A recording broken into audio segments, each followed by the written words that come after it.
Call our April 6th Board of Ed meeting, April 6th, 2022, to order at 7:30. Pledge of allegiance. To the flag of the United States of America and to the republic for which it stands, one nation, under God, indivisible, with liberty and justice for all. First item is approval of agenda. Can I just ask that when you approve the agenda, just say, Lucy, I make a motion to approve the agenda so that, and John, I second it, just so that it's on the record. And the only reason why I repeat it is that so it's easy for the transcriber, if you remember. But, okay, so, motion to approve the agenda. Missy, so moved. And second? Lindsay, second. All in favor? Or any discussion? All in favor? Aye. Next item is public comment at the beginning of the meeting. Is there anyone in the public that would like to comment at this point in time for an item that is not related to the budget? Okay, hearing none, we'll go on to item number 4, approval of minutes. The first, does anyone anticipate any changes for either the February 23rd or the March 9th meeting? If so, we'll do them separately. No changes? Okay, so we'll have a motion to approve the February 23rd, 2022 and the March 9th, 2022 regular board meetings. Lindsay, so moved. Lindsay, okay. Missy, second. Any discussion? All in favor? Aye. Our next meetings, the district meetings on May 2nd at 8 p.m. And the next Board of Ed meeting would be on May 11th at 7 p.m. Every year, we do have to go over, by law, in contracts, teacher non-renewals. Did you want to speak to that, or do we just go right to the motion? It's up to you. You can do it either way. Maybe just a quick explanation about. Okay, I'm gonna start and then Kevin. actually you go ahead and do it, Kevin. Okay, thank you, You're the Jeff. expert on this. So this is a process that occurs on an annual basis as part of the budget process. And state statute requires that all non-tenured teachers who are going to be non-renewed need to be notified by May 1st of each year. So as a result of that, we have an obligation to inform staff if through the budget process we need to have a reduction in staff. So basically the process that takes place is I work with the Education Association, the Teachers Bargaining Unit, and let non-tenured staff know beforehand that they're receiving the letter and the reason why they're receiving the letter. And this kind of tempers the impact of the letter down. We do explain what the non-renewal process is, and in the event if there's a budget defeat and we are forced to cut staff, that this process allows that to take place. So following the fact that they are informed by the bargaining unit, we deliver a letter to each non-tenured staff, either the building principal or myself, so they're aware of this. So this is part of the state statute process. It's something that takes place every year, and it's something that the district has to go through to ensure that it is a proper budget process. And if I could add, I believe from the notifications, they've received the one letter. They've received the one letter. If the board is and to take this action tonight, they receive another one. That's correct, Doug. And then potentially, hopefully a third letter. That is correct. After the Hopefully budget the third passes, letter informing them saying that it's kind of that rescinded. the budget is passed and they will have a contract for the 2022-2023 school year. And from personal experience, I've been through that in the past, so we need to have a motion. Lindsay, you wanna read the motion, please? Yep. I move that the contract of the employment of Kenneth Holt, Pamela Longley, Danielle Miller, Elizabeth Chody Ruther, James Hanson, Isabel Baranski, Katie Wheeler Pedanzik, Amy Ryan, Kate DiMartino, Sarah Sportelli, Jeff Landry, Alex Noheimer, Justine Plord, Toby Riscotti, Laura Mangillo, Victoria Abalafia, and Jennifer Dowson not be renewed for the following school year upon its expiration at the end of 2023.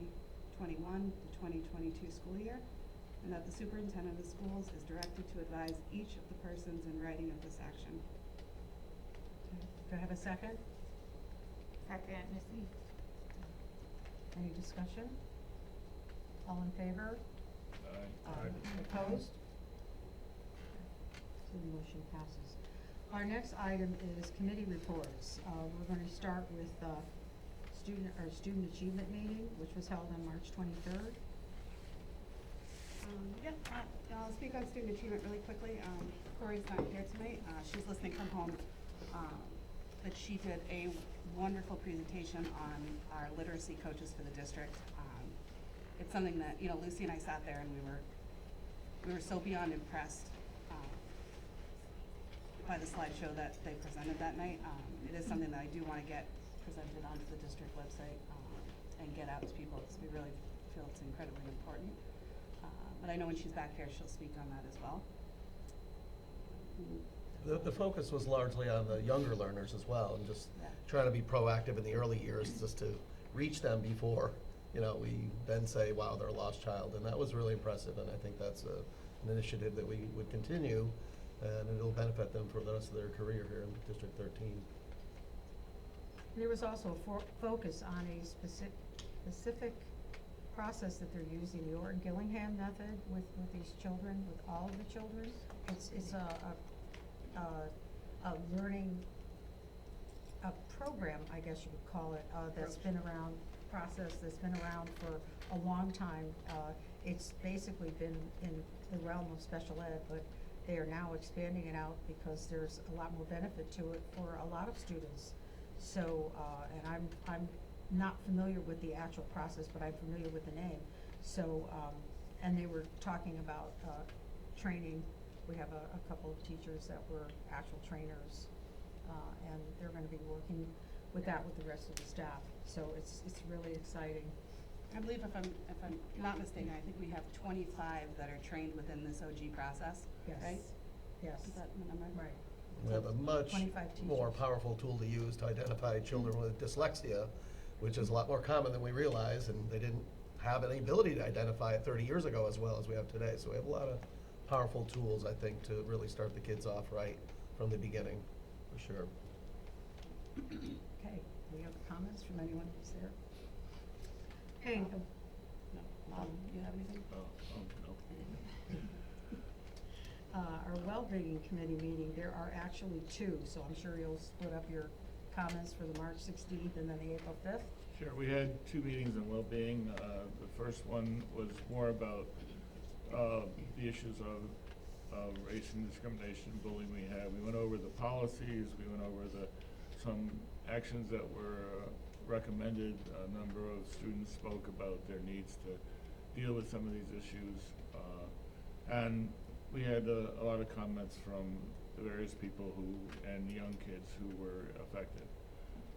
And I produced a list of all the actions that I felt that came out of that meeting. We had the second meeting yesterday, and we focused really yesterday on the things that we are doing. We had Doug went over all the training courses that are coming up for both the students, the teachers, and the community, with an outside speaker, an outside facilitator. Students, most impressively, took the equity policy that we have and looked at the words that were in there that had trouble of understanding what they meant or had many meanings to each other, and produced, with Joanna Schmidt of Strong School, a list of definitions that they would like the board to adopt to its equity policy, and these are the definitions developed by the students, and I have to say they are readable and understandable, and I think that if kids know what they mean, then there would be a lot more benefit to our equity policy. So, and we talked about the upcoming activities at Strong School, a variety of children, student-led programs and leadership programs for students. And Doug also talked about the integration of these efforts into reimagining education in the future. So we had a really good meeting. Both of them were very good. And last night's was constructive, and, you know, it was really about moving forward, so it was great. Jamie, anything to add? Oh, it was a wonderful meeting. Thanks for all the effort you put into organizing it and reaching out to the community in a very large way, and that's, you know, showing the benefits already. Yeah. Since the committee meeting is not televised at all, there were so many different initiatives that were mentioned to address some of the recent issues that had come up in the school district. And I think we had a smaller audience because it was just the committee members and whatever will come out in the minutes. I think it might be, I would like to see at some point, if the board agrees too, to just have that either presented to the board somehow, and we can present it out to the public so that they can hear it. We can do it, you know, live. So we say, yeah, these are some of the things that were initiated, these are what we have coming up, this is some of the stuff that's been done at the middle school, because a lot of initiatives Yeah. were pulled together. I'm sure some of them existed already, but they were all put together in one presentation, and I think it would be a good thing to be able to get out to the public, and Yeah. maybe we might be able to get that into a meeting. Yeah. Maybe our next meeting? Upcoming. May 11th? Yeah, I think Joanna said To she'd have have May 11th, we might be able to put it in for May 11th, yeah. Yeah, if we can adopt those policy, you know, the definitions on May 11th would be a good lead. And we have the Yeah. definitions Yeah, I for think Would be that a would good be lead Yep. into that program. And Another- do they have to send us the policy? Once they have to go to our policy committee. We So can they, just I guess we adopt could it as a board. suspend that rule if that's our rule. You could suspend I'm it, not sure yeah. if they're part of a Sure, the policy. attorney That's part of the equity It's policy. We'd have to think about that. Probably definitions. They're just definitions, yeah. The other piece is they were also talking about these are the definitions we have, but what are they gonna look like in the classroom?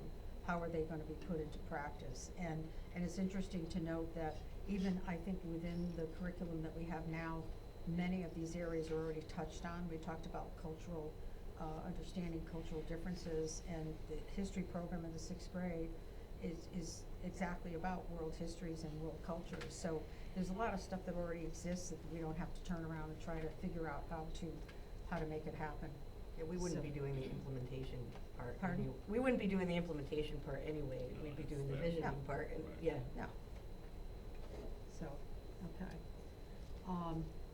Our next item is communications.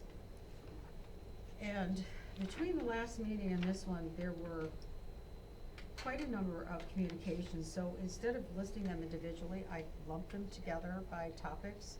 It was just easier to do that. And I believe that the board members have received a copy of all of these emails, because if they do not go to the board members, I will send a copy when I reply, so you're all aware of what's been said on these emails. I received emails from Christine Garaci and Mariah Roy regarding the playground, regarding playground accessibility, and a thank you for addressing the pre-K ramp at Brewster. I received an email from Claudia O'Connell regarding concerns about the high school situation. An email from Todd Petronio giving an update on the baseball and basketball scoreboards. An email from Kurt Bover offering assistance for Picket Lane improvements. An email from Danya Viola regarding weather and in-person board meetings, work break times, and not enough budget discussions. Email from Craig Brandini on behalf of the teachers supporting standing together with the board and confronting racism.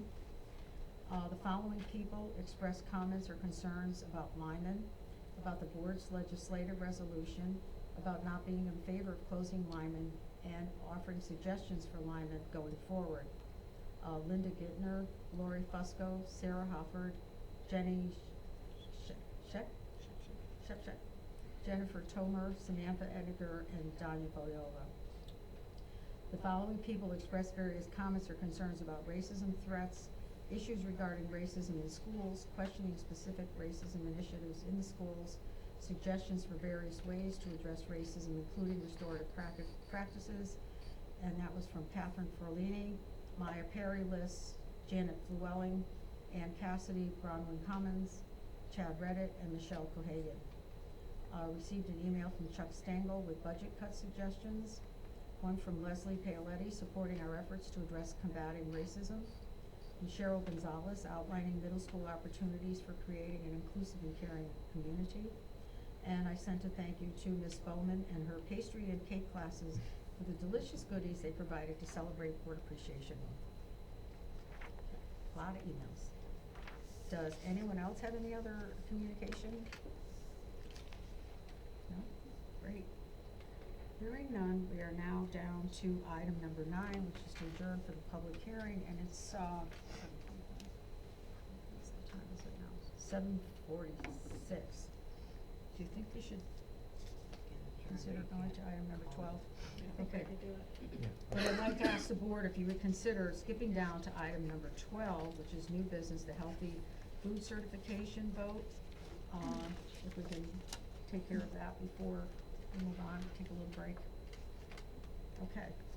Did you want to give us a little background on that first before we do that? The district participates in the National School Lunch Program, and as such, in order to get reimbursement for free or reduced lunches, which we've been offering free lunch for the last 2 years, based on the COVID pandemic. But even going forward, each year we have to attest that we will not serve foods that are in direct competition or unhealthy foods.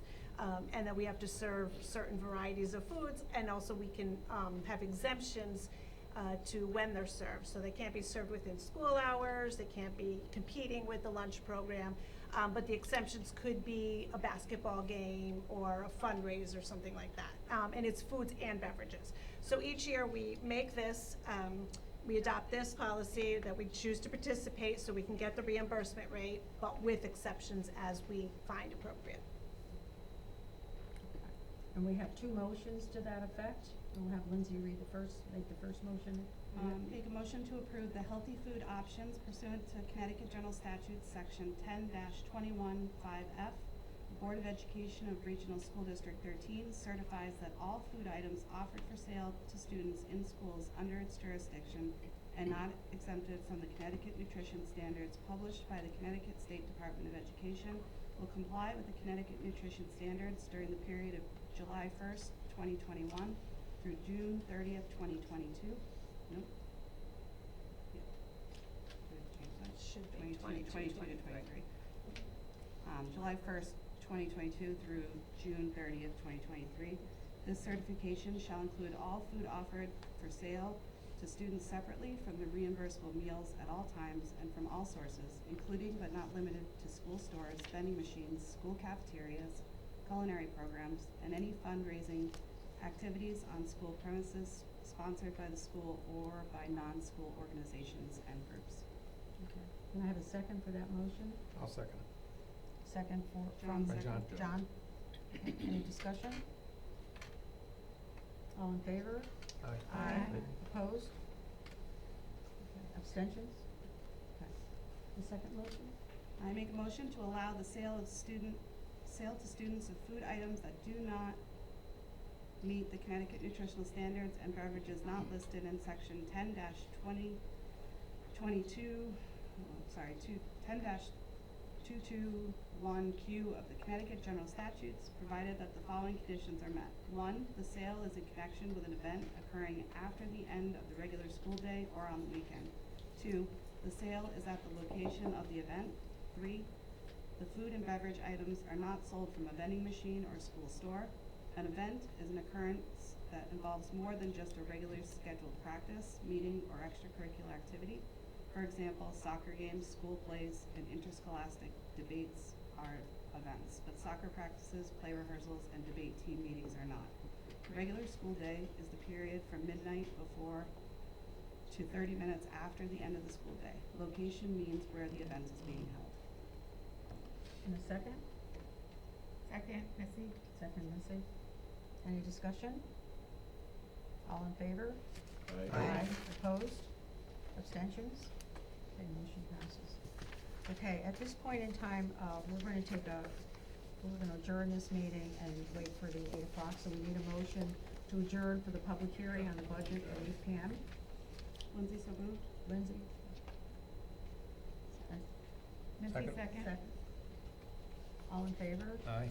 Aye. Opposed? Okay, good, we're gonna take a adjournment till 8 o'clock.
It's 8:01. I would like to call the public hearing to order at 8:01, and we will start with the Pledge of Allegiance. I pledge allegiance to the flag of the United States of America and to the republic for which it stands, one nation, under God, indivisible, with liberty and justice for all. I want to put out a special thank you to Meg, who just organizes everything for us so wonderfully, so we know what we're doing. Because these are not meetings we have all the time. Our next item is our secretary is going to read the call of the meeting and then the return of the call. Warning of public hearings to the proposed budget for fiscal year 2022 to 2023, Regional School District 13 of the State of Connecticut, Durham and Middlefield. Wednesday, April 6, 2022, 8 p.m. Notice is hereby given to the residents of the town of Durham and Middlefield, which are member towns of the Regional School District 13 of the State of Connecticut, that a public hearing will be held and conducted by the Regional School District 13 Board of Education on Wednesday, April 6, 2022, at 8 p.m. in the Robert O. Mason Library at Conshohock Regional High School for the following purpose: to present and discuss the proposed budget for the next fiscal year, July 1st, 2022 to June 30th, 2023. At such time, any persons may recommend the inclusion or deletion of any expenditure. Lucy R. Petrella, Chairman, Regional School District 13, Board of Education, State of Connecticut, dated in Durham, Connecticut, this 21st of March, 2022. And the return of the call.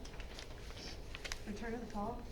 Return is hereby made that the undersigned on the 24th of March, 2022, caused to be posted on the public signpost in the towns of Durham and Middlefield a written warning of the Board of Education, and the 24th day of March 2022 caused to be published in the Hartford Current, a newspaper having a circulation in the town of Durham and Middlefield.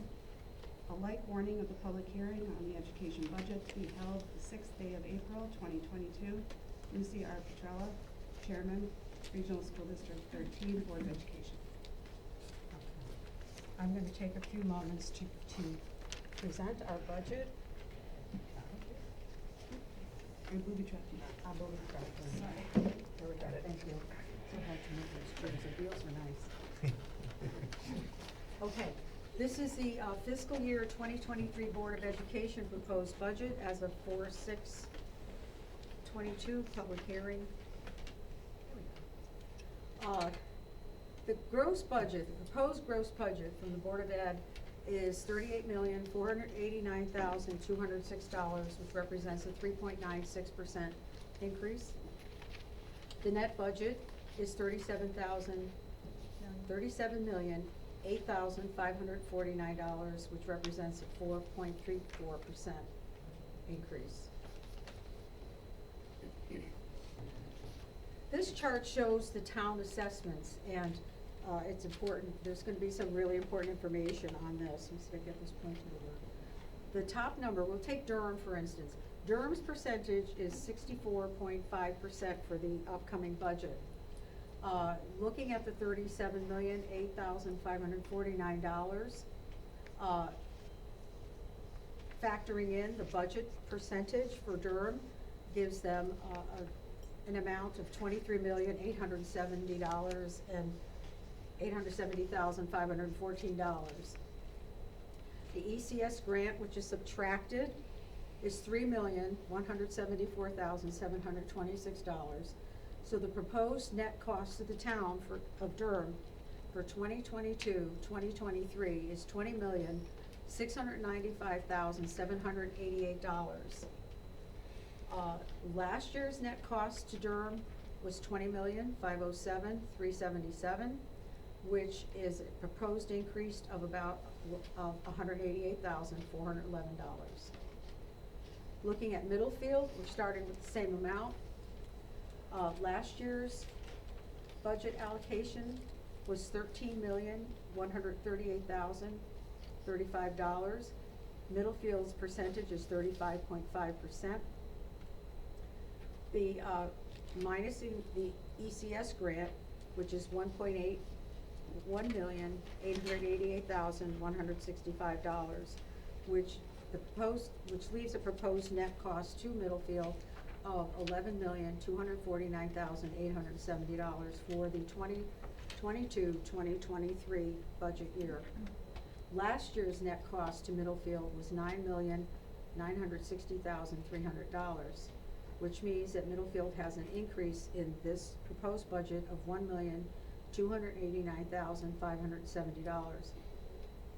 It's interesting to note, if you look down here, what has happened is the percent of students in Durham has dropped, and the percent has been risen in Middlefield by 2.24%, which is a substantial increase, which then will affect the proposed increase for the 2022-2023 budget.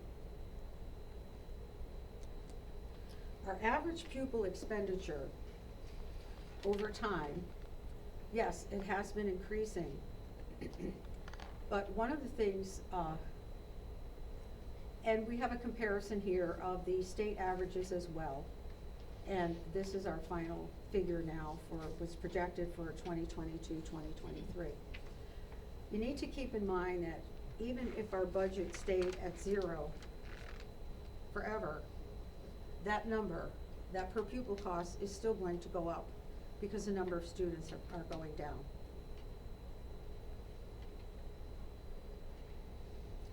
Taking a look at our average daily memberships, our student numbers, as you can see, since 2019, we've gone back to 2019, we have minuses all the way down. Each year there is a minus. This column here shows the total number of students for each year. It's interesting to note, as I looked across this, obviously the state average of students is higher than our district for the 2019 and 2020. We don't have information available for 2021, 2022. But if you look at the average of the regional school districts for both years, 2019 and 2020, our average is higher. Our average number of students is higher. The same thing for our DIRG. Our average number of students in both years also is running higher. Let me just make sure I have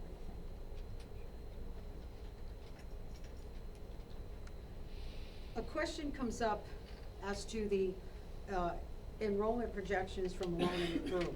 The last time we had an update was in 2019, but if you look at the numbers, this is the projected column from Malone and McBroom, and this is the actual column for our school district. If you can see, we are either matching or slightly below those numbers, even though they were updated back in 2019. So from what we can tell at this point in time, we're running pretty much very closely to what Malone and McBroom has put out since 2019.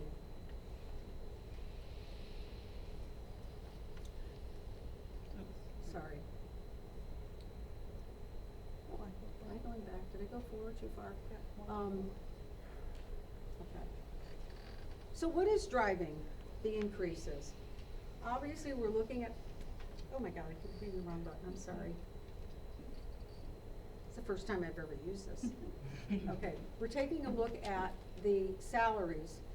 Obviously, that's the biggest driver. The average salary increases this year range from 2% to 2.5%. We have benefits, which there was a slight savings in the benefits as we reconfigured our, we had to renegotiate our insurance.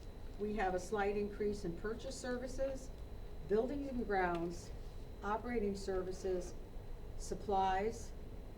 Capital is actually our second highest impact on the budget. A small increase here on dues, and this last one is debt service, which this year has gone up slightly, but we'll be looking at a graph later. It's interesting to note when you look at this, these items here, the purchase services, building and grounds, operating services, and supplies, and dues and services are all affected by inflation. These items here are affected by inflation.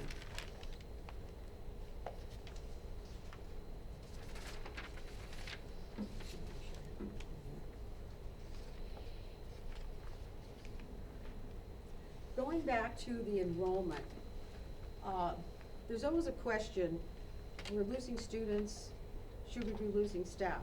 Well, if you look at this graph, and this is from 2014 actually, the blue line represents the enrollment, and you can see that it's been going down.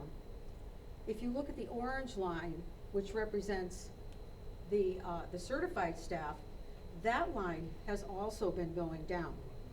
Now, it hasn't been going down as quickly as a student enrollment, but you need to understand that student enrollment drop isn't a one-to-one correspondence with staff, because we don't lose all our students in one grade level, so therefore we can eliminate a staff member at that grade level. Also, our staffing, they have specific certifications, so there's only certain areas that they can teach in, so, you know, we need to keep those facts in mind as well. But overall, as you look at this, the two lines, the staff and the student, are both actually going down together. A little look at the capital reserve, what makes up what we put into the capital reserve this year. In the past, the capital reserve needed to be capped at 1%, and I believe we were up at about 0.9 that we had been funding the capital reserve. This year is the first year that we were able, regional school districts were able to raise that up to 2%. This particular capital reserve amount represents about 1.3%, so that's that slight increase in the graph we showed you before in our capital reserve too, that is impacting the budget as well.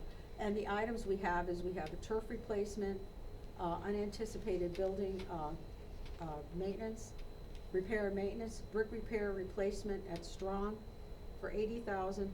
That particular item represents a small portion of the brick repairs that need to be done. It's actually been targeted to a smaller area than had been targeted in the past, actually a more critical area. And paving at Pickett Lane has also been included here, and this could potentially be, this is like a down payment, could potentially be a 2-year fund saving. So that totaled $518,250 for our capital reserve.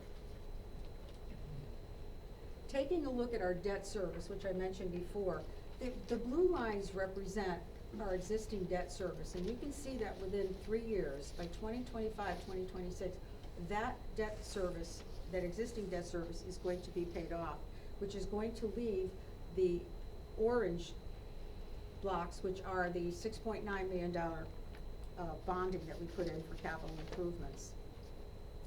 I think Kim could probably explain a little bit more about the slight increase for this year. I believe it's because of the amount of funds that were used. We issued bond anticipation notes to Yeah. get the cash flow ahead of issuing the bonds. Yeah. So that's why it was a slight increase, but as you can see overall, our debt service, once there's gonna be a dramatic drop here in 2026, 2027, and then it pretty much stays relatively stable going forward. Taking a look at our budget history, we're gonna look at the numbers and we're gonna look at a graph. From 2015 to our proposed budget this year. We have 1 year we had I used to do that. 1 year we had an increase, then we had a substantial decrease. Then we had an increase, then we hit a 0. We went down again, hit a 0, we went up a little bit, and this is the current increase. So overall, if you look at the budget, it's been relatively flat since 2015. This is the first time that we're actually seeing a change. If you take a look at it in a graph form, the blue line represents the gross budget changes, and if you take, okay, I keep doing the same thing. I'm so sorry, which way am I going, forward? as you can see, I'm not very not very IT here savvy, so be patient. Okay, if we take a look at the blue line, you can see, and this goes back to 2015, 2016, and you're following it from year to year, and you can see what happens. This is where we had our relatively stable area, and this is where we've just gone up for this year. If you look at the orange line, that's our next budget, and it follows the same basic configurations, and this year it has gone up. But it's interesting to compare that to the rate of inflation and how that affects or is influencing our budgets. And you can see, that's the gray line, that the rate of inflation is following the same pattern as our budget increases. And here you see a substantial increase at the end, and you see a resulting increase as you come to the end of the budget, the proposed budget right now. So, at this point in time, we're gonna open the floor up to comments and questions.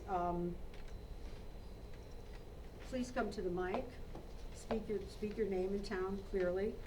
And we are not timing the speakers, but this is public hearing, the board wants to hear from you. We will not be responding to comments, perhaps, to a question if we need to have a response, okay? So, thank you.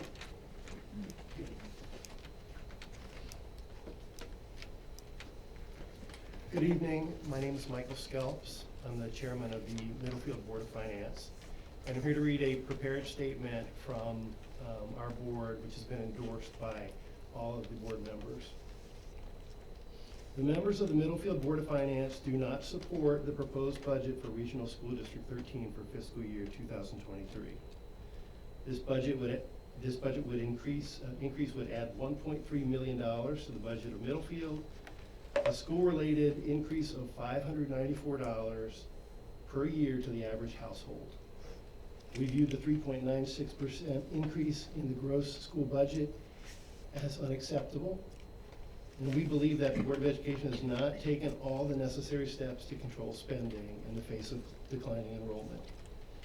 The Board of Education has a responsibility for education, but it also has a fiduciary responsibility to the taxpayers, and we feel that is not being sufficiently considered. The Middlefield Board of Selectmen and Board of Finance have worked tirelessly to hold the line on expenses while providing essential services to our community. Middlefield Town leadership continues to seek better and more efficient ways to ensure public safety, public work services, community services, and capital investment. For 2023, we anticipate municipal spending to be within 0.2% of the current year. We do not sense that same commitment to fiscal responsibility from the Board of Education, as reflected in the proposed school budget. As we just saw from the school year 2019, student enrollment has dropped about 20%, yet the gross school budget is being proposed to increase by 5.14% during that time, and the cost per pupil has increased by 27.4%. These increases are in stark contrast to Middlefield's municipal budget, which has held flat for the past 8 years. This year's proposed school budget is the biggest increase of the past decade. In this, the 8th consecutive year of declining enrollment, any increase in the school budget could be questioned, let alone the largest increase in recent memory. Staffing levels have remained flat for the past 4 years, again, while enrollment has declined, driving the per pupil cost for the district to its highest level ever, now exceeding approximately $26,000 per student. And that figure is higher than 84% of the school districts in Connecticut. Board of Education appears reluctant to right-size staffing levels in the district without getting approval to close John Lyman Elementary. In this period of declining enrollment, we believe it is not appropriate for the district to tie staffing level adjustments to the closure of a school. Without substantial restructuring of the school budget to bring it in line with declining enrollment, we cannot support this budget, and we expect it to receive strong opposition from town residents and likely defeat a referendum. Submitted by Lee Matarazzo, Kevin Boyle, Melissa Cowell, Mary Wolak, David Lowry, and myself, Michael Scalps. Thank you. Thank you. Is there anyone else who would like to speak?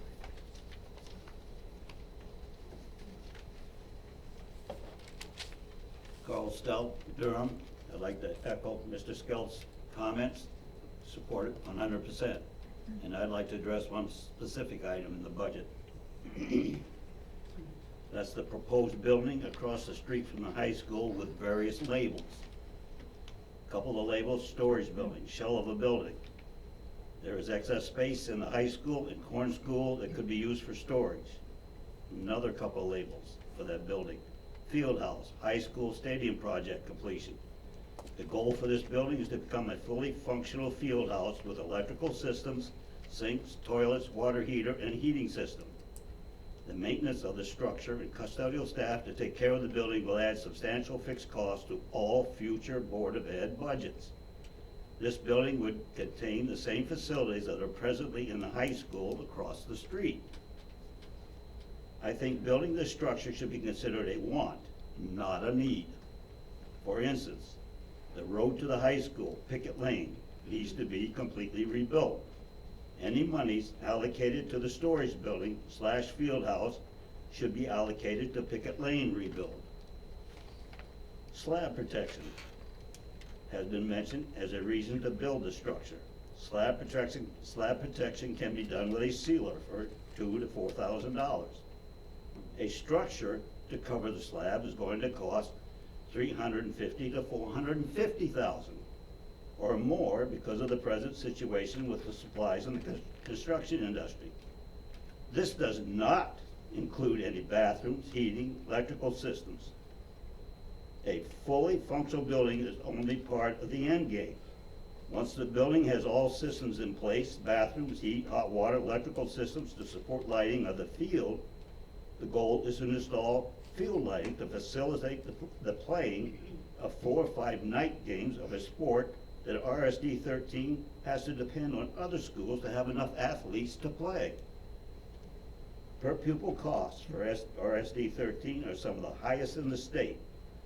One of the reasons for the very high per pupil cost is the excess space in the RSD13 buildings. One of the reasons for the proposed closing of John Lyman is to save all of the costs associated with maintaining a structure that is considered excess space. Yet this field house is duplicating what is in the high school. The addition of this facility and all the associated costs, as stated above, will add substantial fixed costs to this and all future Board of Ed budgets. Therefore, these costs, plus the declining student enrollment, will make the per pupil cost even higher. I recommend the deletion of the proposed expenditure for the building across the street from the high school, which has been referred to as a storage building, field house, high school stadium project completion in the 2023 Board of Ed budget. Thank you.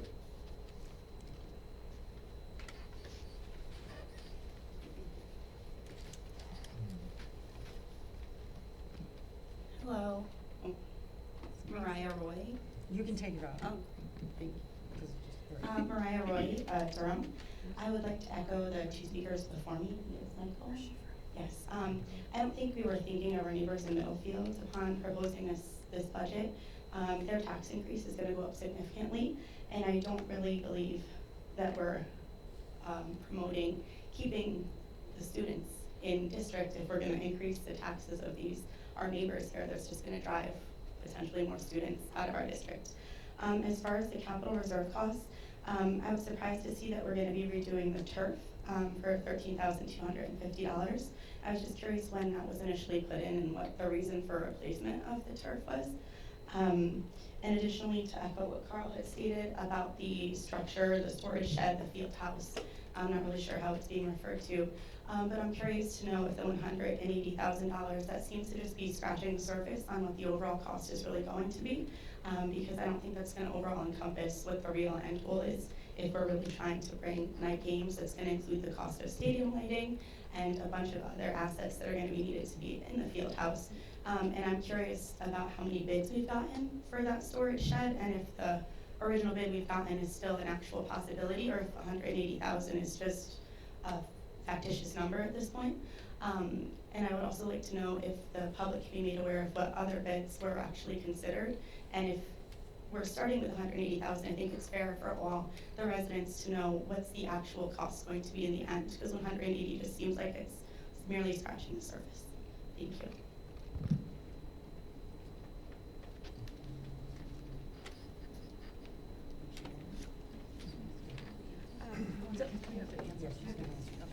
So a couple of things, and you might have to remind me.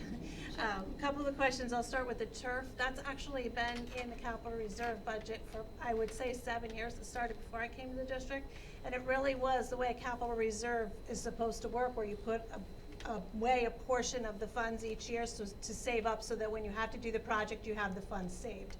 Our turf has been outlasting what we thought it would be. So we were able to, this was actually supposed to be the final savings payment, which was actually divided in half to allow us to put money elsewhere. So that's been something that's been going on for 7 years. The other thing was the 180,000 for the field house. We haven't gone out to bid for that. You don't go out to bid until, you actually are gonna build it, and then you get prices. So yeah, that certainly could change, depending on the climate. The 180,000 was based on a quote that the building committee received, and it really was just for a shell. It was for a prefab building to just cover the building. So is the 180,000 gonna cover it all? I don't know. It's our best budget estimate to put into the capital.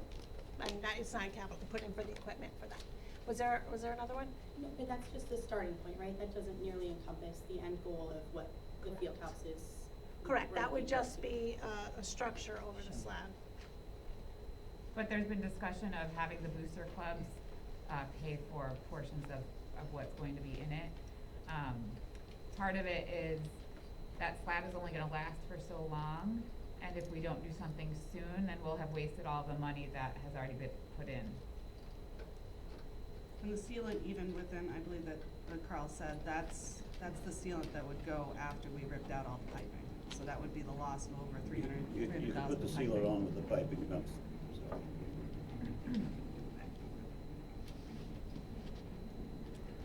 Just to answer her question, that little bit amount of money is, what's the turf replacement amount right now, Kim? So the total that we've saved is over $550,000. Yeah, I think it costs like $1 million to replace the turf. We've gotten quotes for 800, but there is actually a new process now, which could get us closer to the 550, 600. So Okay, good. that's why I was comfortable not, cutting that back this year. Although I think it is made out of a fossil fuel. There's been, studies about that.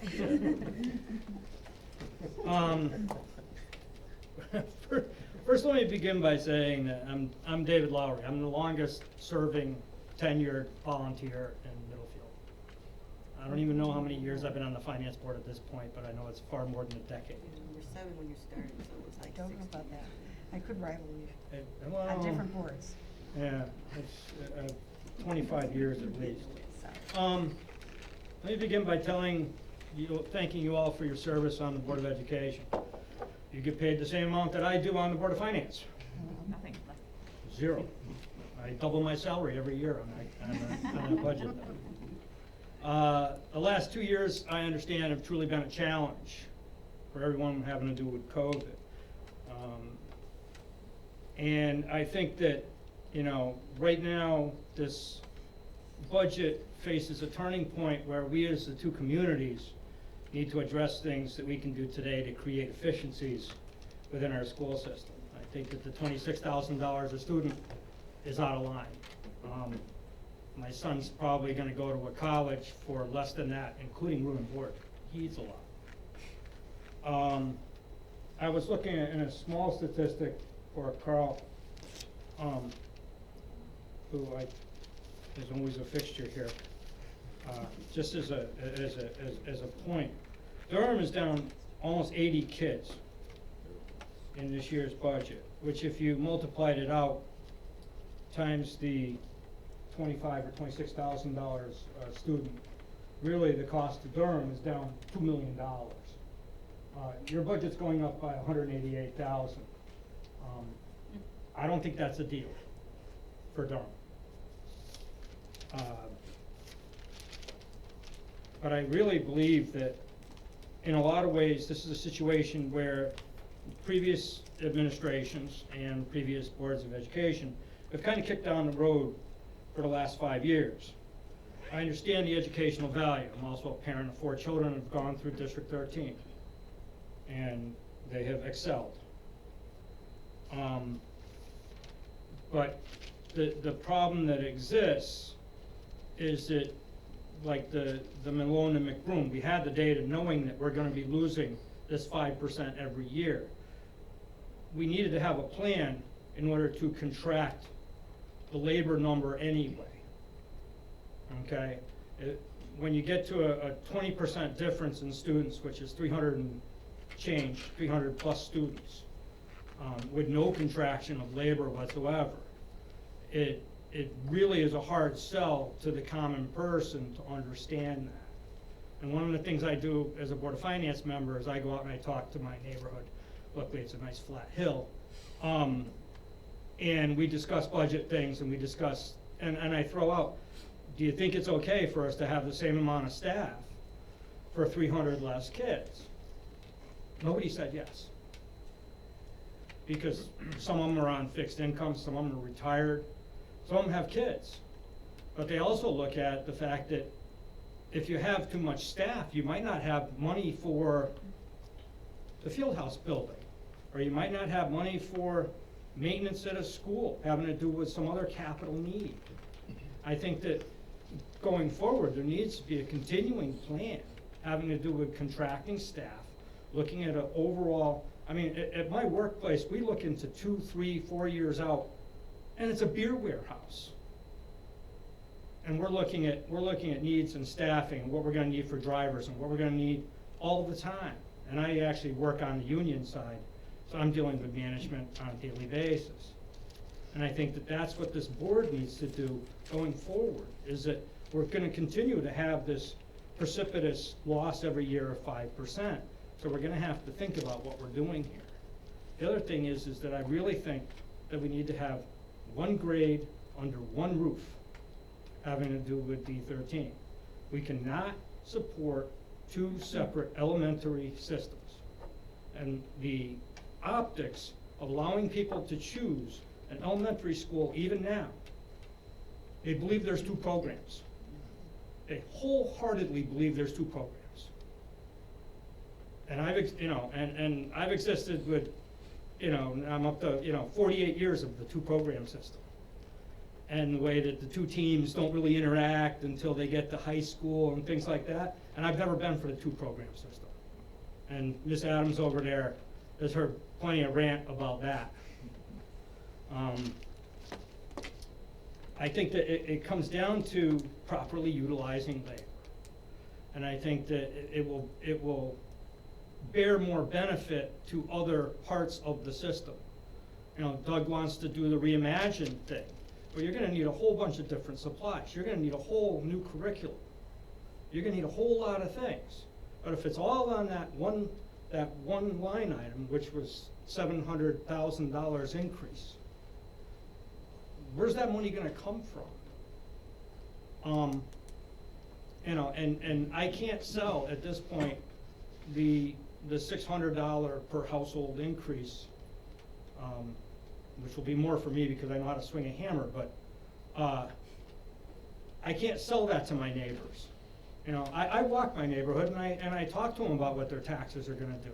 And I ask them, and I ask them right out, what do you think of this? What do you think of that? I take the afternoons and do that sometimes. And I really think that that's something even the board members here should think about doing. It's just, go meet people you don't know. Come out of your your comfort zone and go ask people. And people right now, you know what they're worried about? Worried about whether they're not gonna be able to afford their damn heating oil next year. I mean, $4.50 a gallon, I don't think it's going away.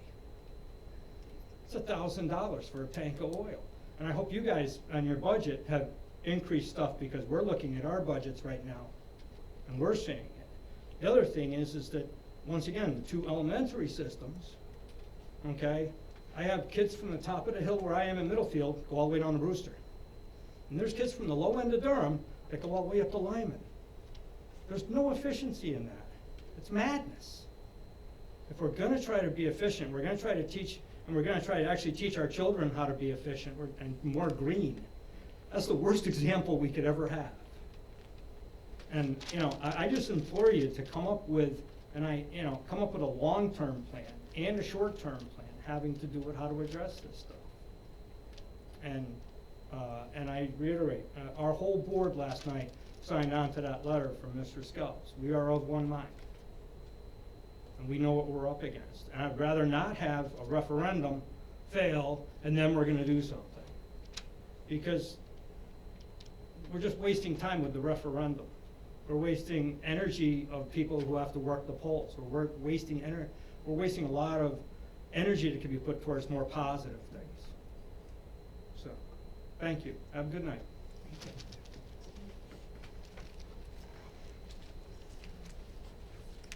Is there anyone else who would like to speak?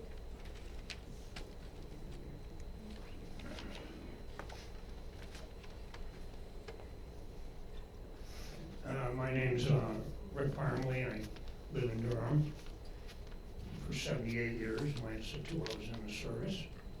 I have a long-standing interest in my community and community government, and especially education. I went through the Durham public school system from beginning to end. My wife did also, our children did, and our fathers did, and on and on and on. That doesn't make me an expert. I'd like to thank the chairman of the Board of Finance in Middlefield for stepping forward, representing his constituents well and their financial concerns. And I don't know why we didn't meet in the auditorium. I noticed when you had trouble reading something on the last part of the screen up there, how do you think we felt way over here? And I don't mind coming forward using a microphone, but I noticed that the board didn't use the microphone when they were addressing the public.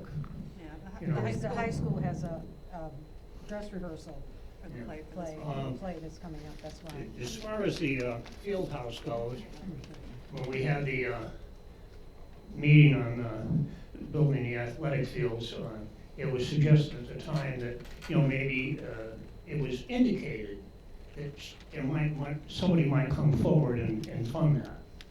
That never happened. I never asked who, because obviously I'm sure it wouldn't have been answered and it probably wouldn't have been appropriate. But I'm not in favor of that. I gotta go along with Mr. Carl Stoops said also. You gotta get in line with what goes on around here.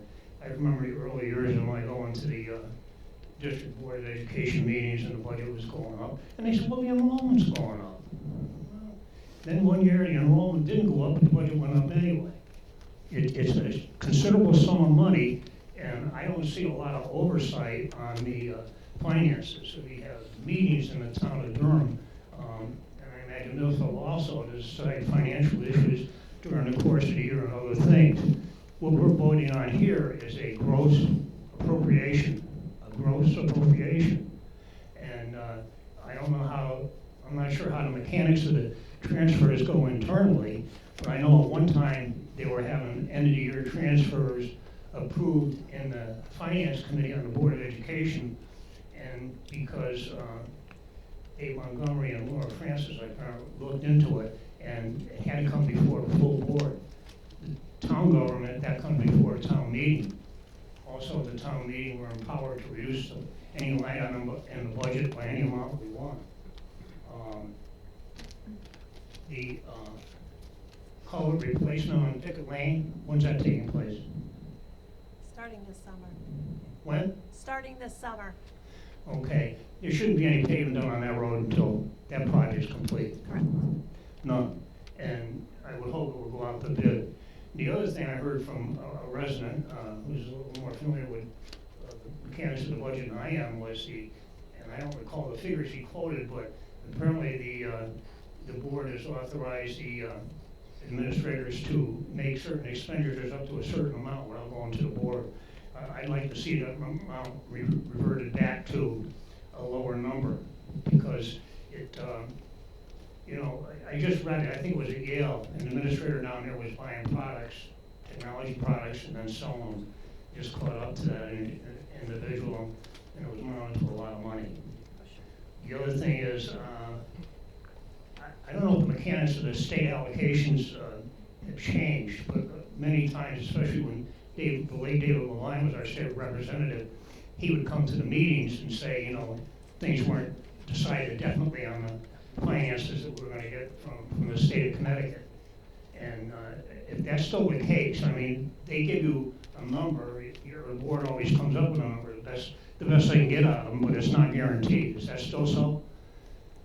No, I think this amount is So pretty well set. there was a year that the governor was allowed to do a holdback and not give as much money as was in the budget.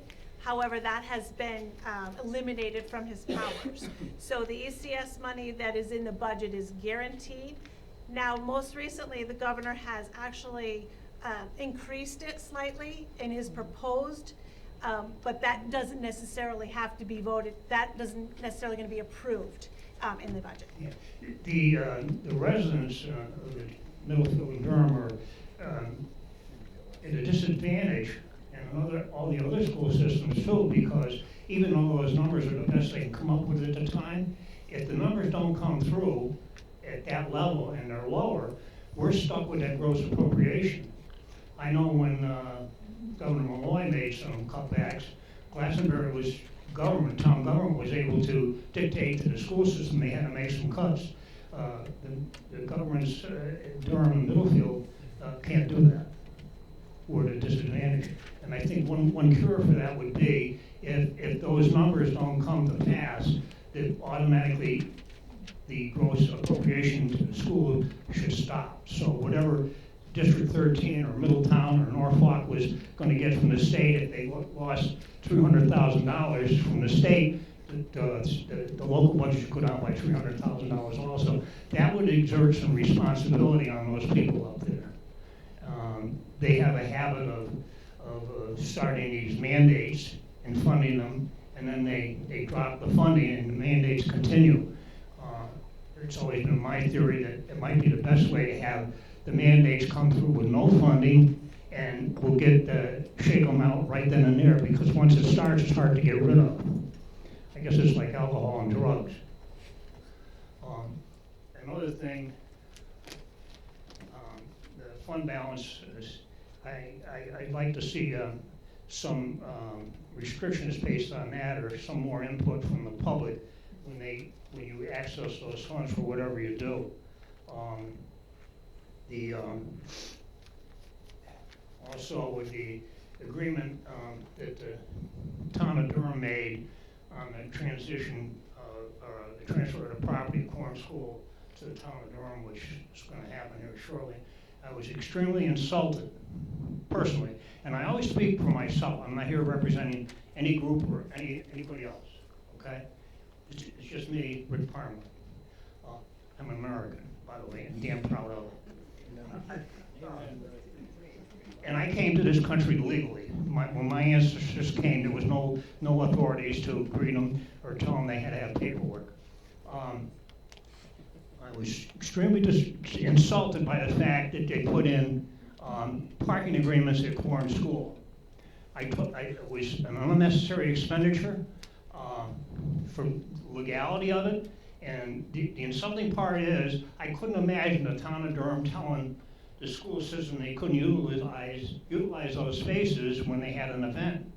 As a matter of fact, as a resident, if I came to an event here and there was no parking up here, I'd go over there and park and think nothing of it. I mean, that was a good deal for District 13. It wasn't a good deal for the town of Durham. But we don't seem to negotiate too well with District 13. So, anyway, you know, school districts operate outside the limits of what other public school system does, and I guess we found out with the Lyman School proposal. Now we're up in Harvard trying to, I guess, get that straightened out. I know I wasn't too happy years ago when there was a glitch in the bonding proposal for the athletic fields, and the council said that maybe you should take action on it. And, you know, instead of bringing it back to the voters, they went to the legislature to get the legislature to pass on it. Now, it passed it in a referendum. Trouble is, if it came back to the voters, because the economy went down, it might not have passed. I don't want somebody from Norfolk or New Hartford deciding how I'm going to expend my funds in District 13, but the legislature granted a reprieve, and you know, everything came to pass. But we still don't have that building, and nobody stepped forward to have their name put on the urinal, so we're going to have to live with what we got. But I thank previous speakers for their comments and the research they did.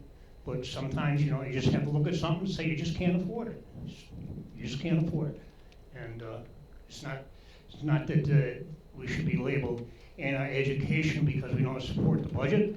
It was always my school that the residents that were anti-education would sit in a phone booth with room left over. Just because you don't support the budget doesn't mean you don't support education. So anyway, thank you for your time. Thank you.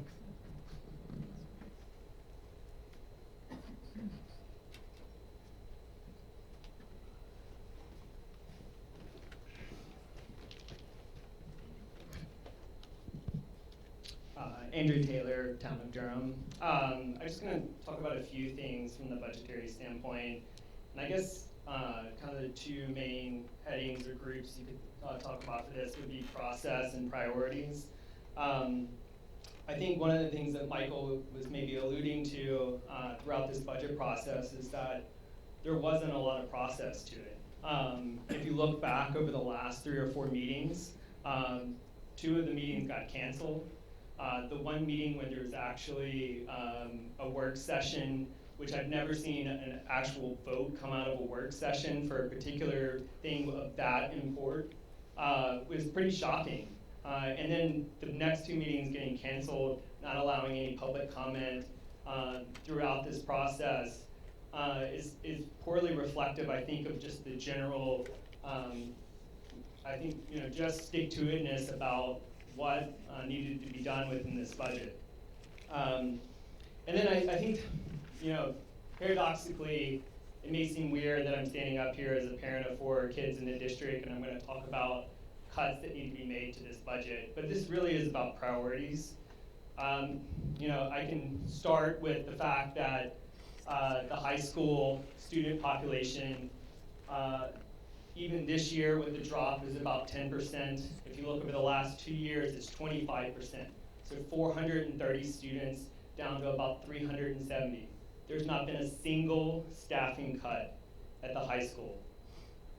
25% change in the student enrollment in the high school. Some staffing cuts need to be made. That's just business, and it's the way to run things and the way to make things efficient. So, you know, that's one area. The second area is the field house. I think people, Carl and others, have spoken about it. I just think that there is a long trajectory to the intended circumstances around the field house.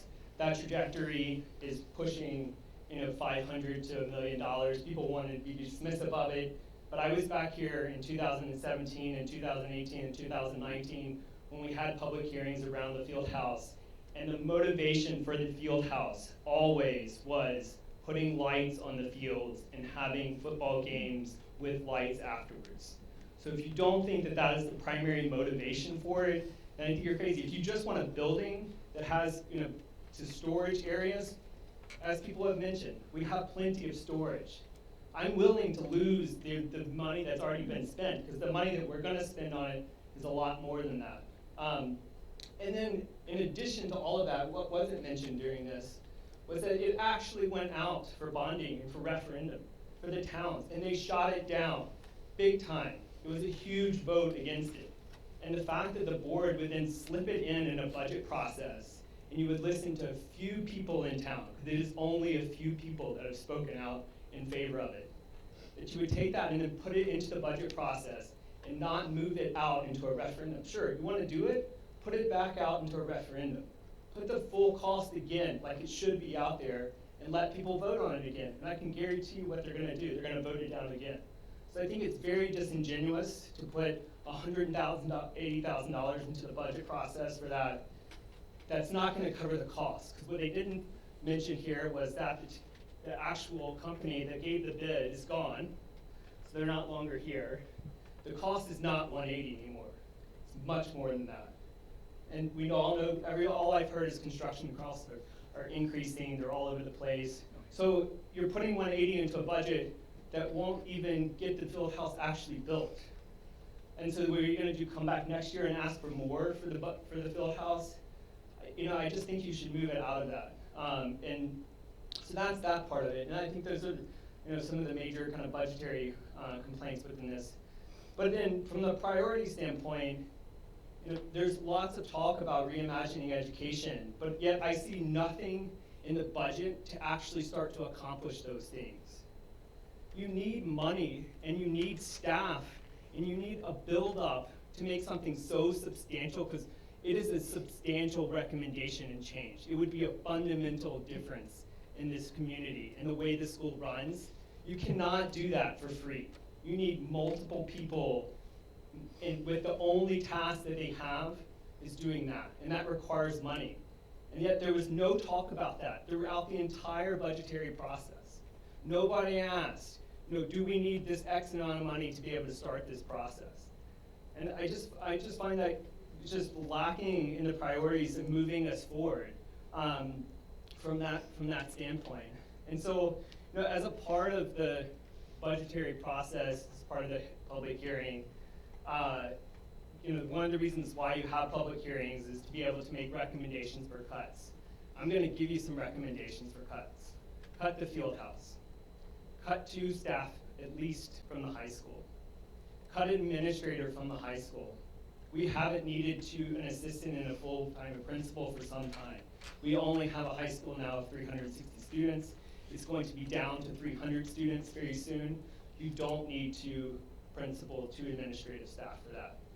Cut the SRO. We don't need an SRO that's $180,000 in expenses.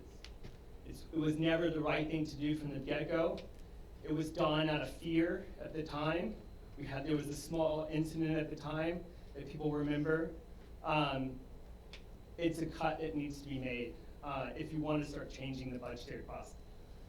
And I think then you can start to look and say, okay, now we're starting to make progress, and maybe start actually thinking about what do we need to do to prioritize things and move us forward, and get people and start attracting students back into the district. So while it seems a little weird that I'm saying vote against this budget, I just don't think it prioritizes the right things to move us forward to be a better school district in the future. Thanks.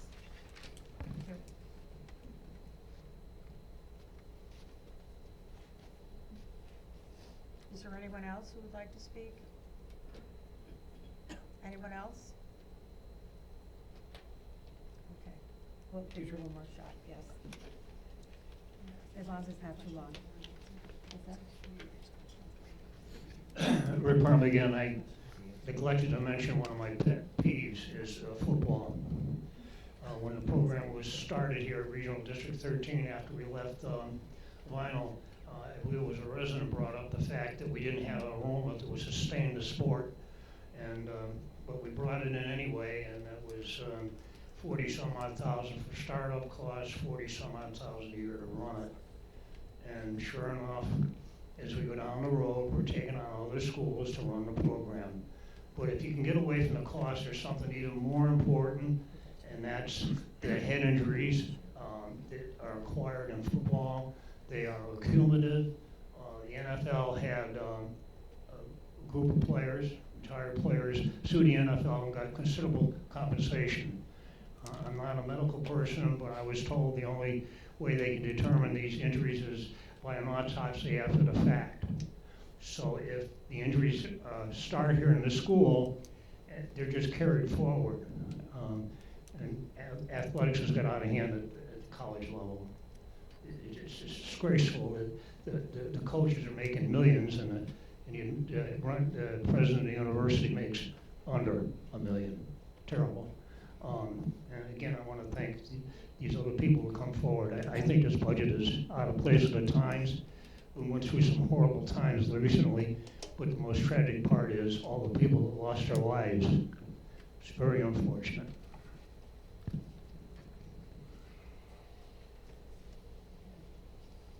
I'm going to assume that there isn't anyone else that would like to speak. And because of that, we're going to close the public hearing at 8:55.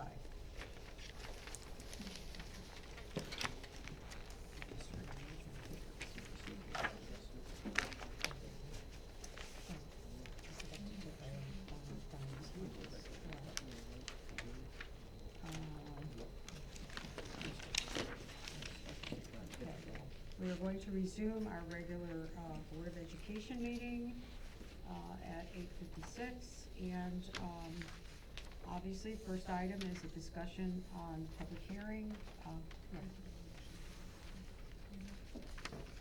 I don't think we need a motion to close a public hearing. Do we need a motion to close a public, do we need a motion to close the public hearing? I don't think so. Good, yeah. I move that we Okay. close the public hearing. So we'll have a motion to close the public hearing. Rebecca. I second it, John. Rebecca, seconded by John. All in favor? Aye. Opposed? Okay, thank you. Just wanna make sure we get it right. So Motion to now, open the meeting. Rebecca, I move that we resume regular session. Second, Meeting. Lindsay? okay, all in favor? Aye. So on to the budget discussion on the public hearing.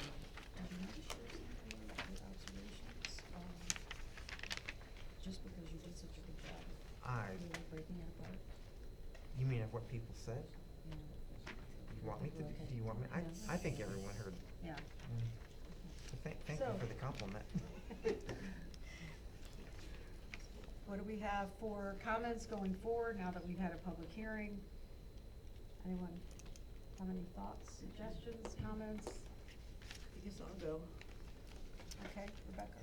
I find myself in an incredibly unusual position for me because I'm very cognizant of the role of a board member, and once the board has voted on a budget, you support the Okay. budget, which Hold I on will a second. do. Can we move the table back over? Oh.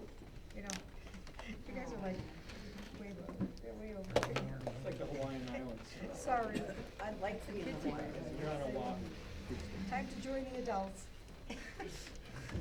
Away from the kids' table.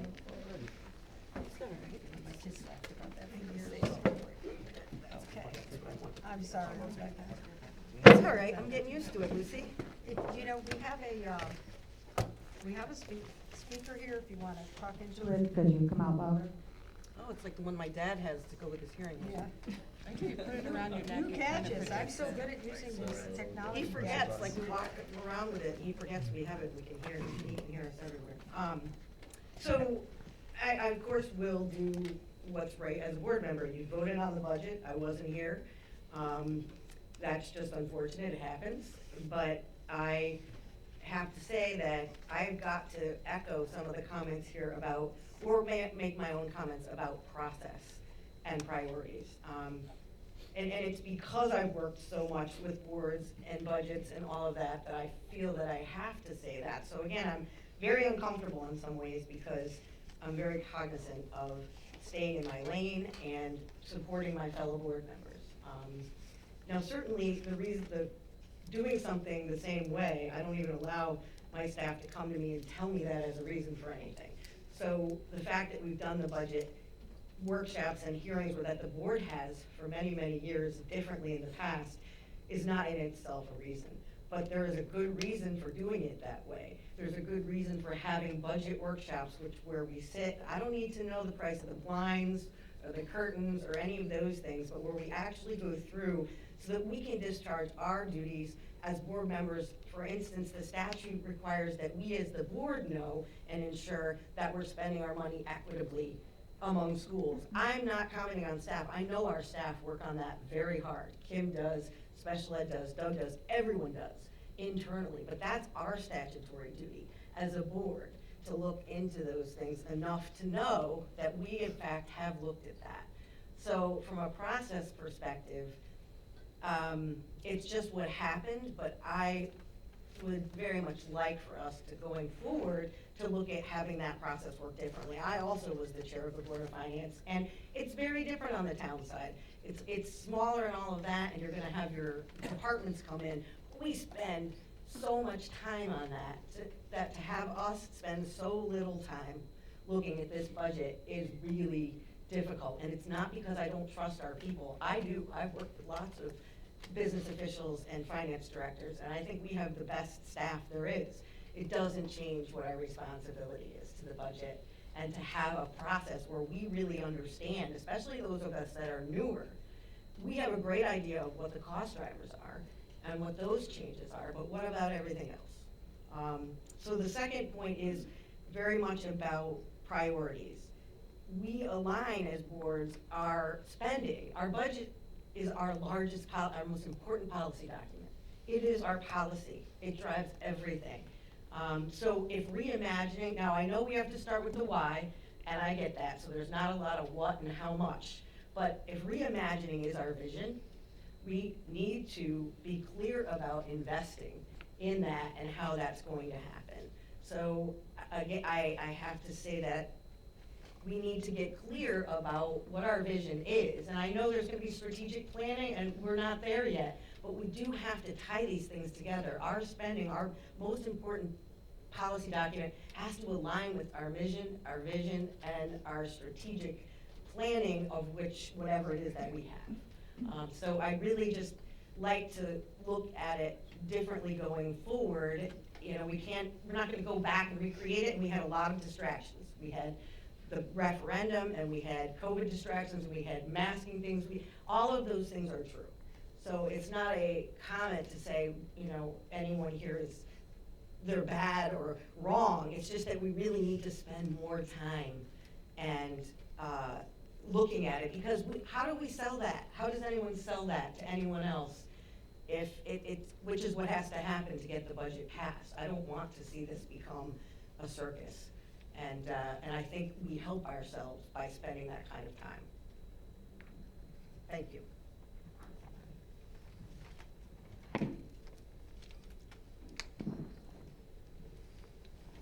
Now to refute what you've said, I hear you and I understand. I just would like to say that Doug presented the budget, his superintendent budgets on February 9th. And so the budget was on the agenda. We also. Hey, Lucy, can we not, please? I'm not, you No, know. I know. I'm saying it was. I'm just really frustrated right now. I have to say it. You changed the meeting. I couldn't even be here. And so I'm frustrated. I don't want to be told like I'm a bad board member or a bad girl for stating what is just true, that we all need to help ourselves with process going forward. And I just think people have said it, and you know, obviously what I think isn't the end all and be all, but every time I bring something up, you push back at me, and I'd really appreciate it if you would not.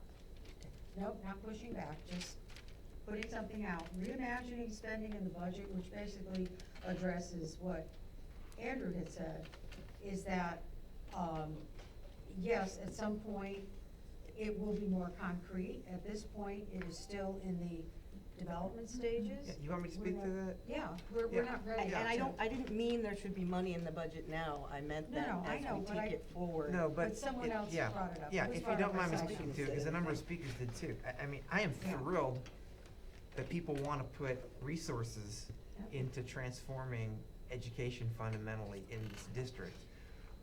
I've been at this for a long time before I got here.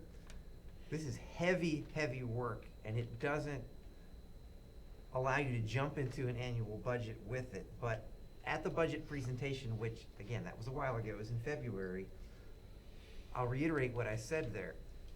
The budget that we are now talking about does not really reflect any substantial reimagining work other than the design work, which is happening. But the 2023-24 budget will.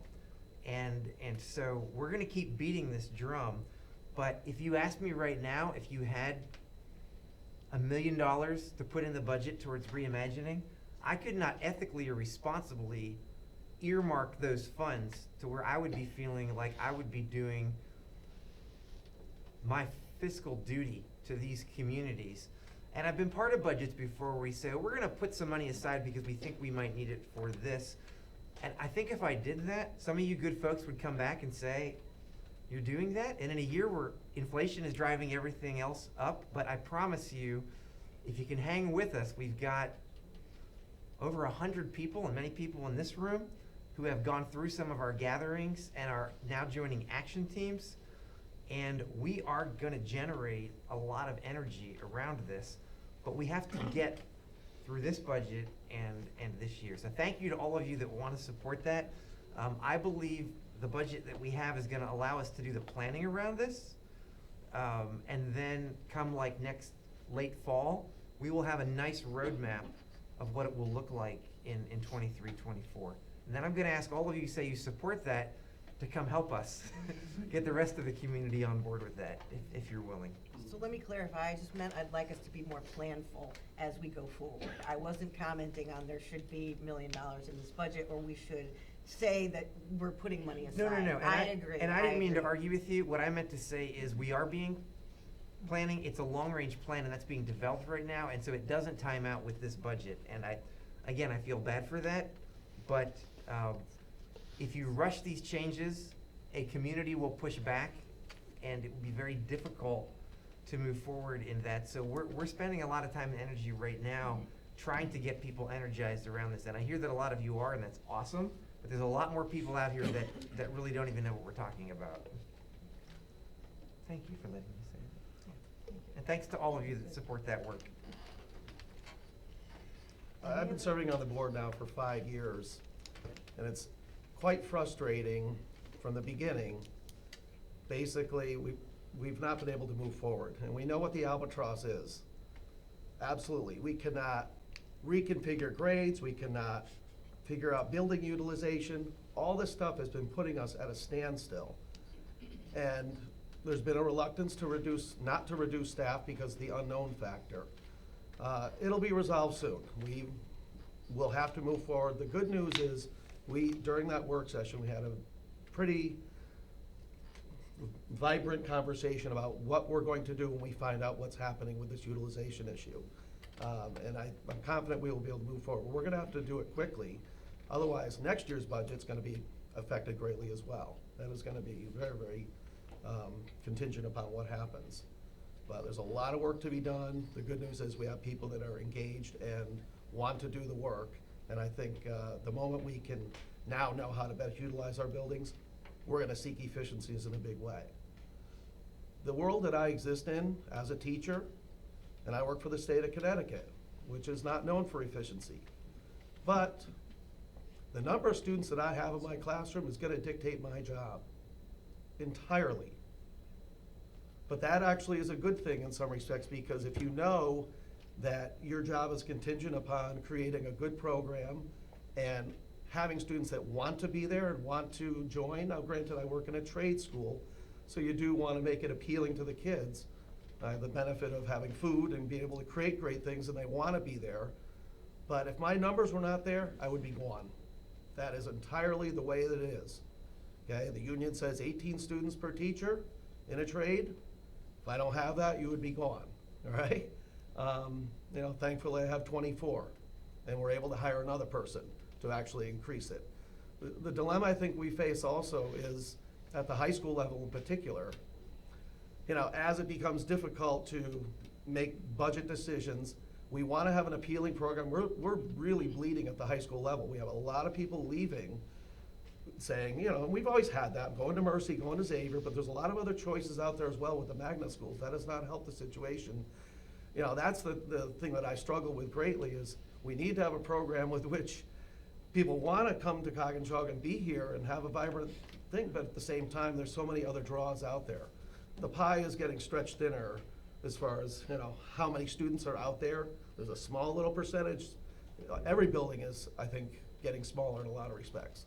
But we need to create the best program we have to keep the students here.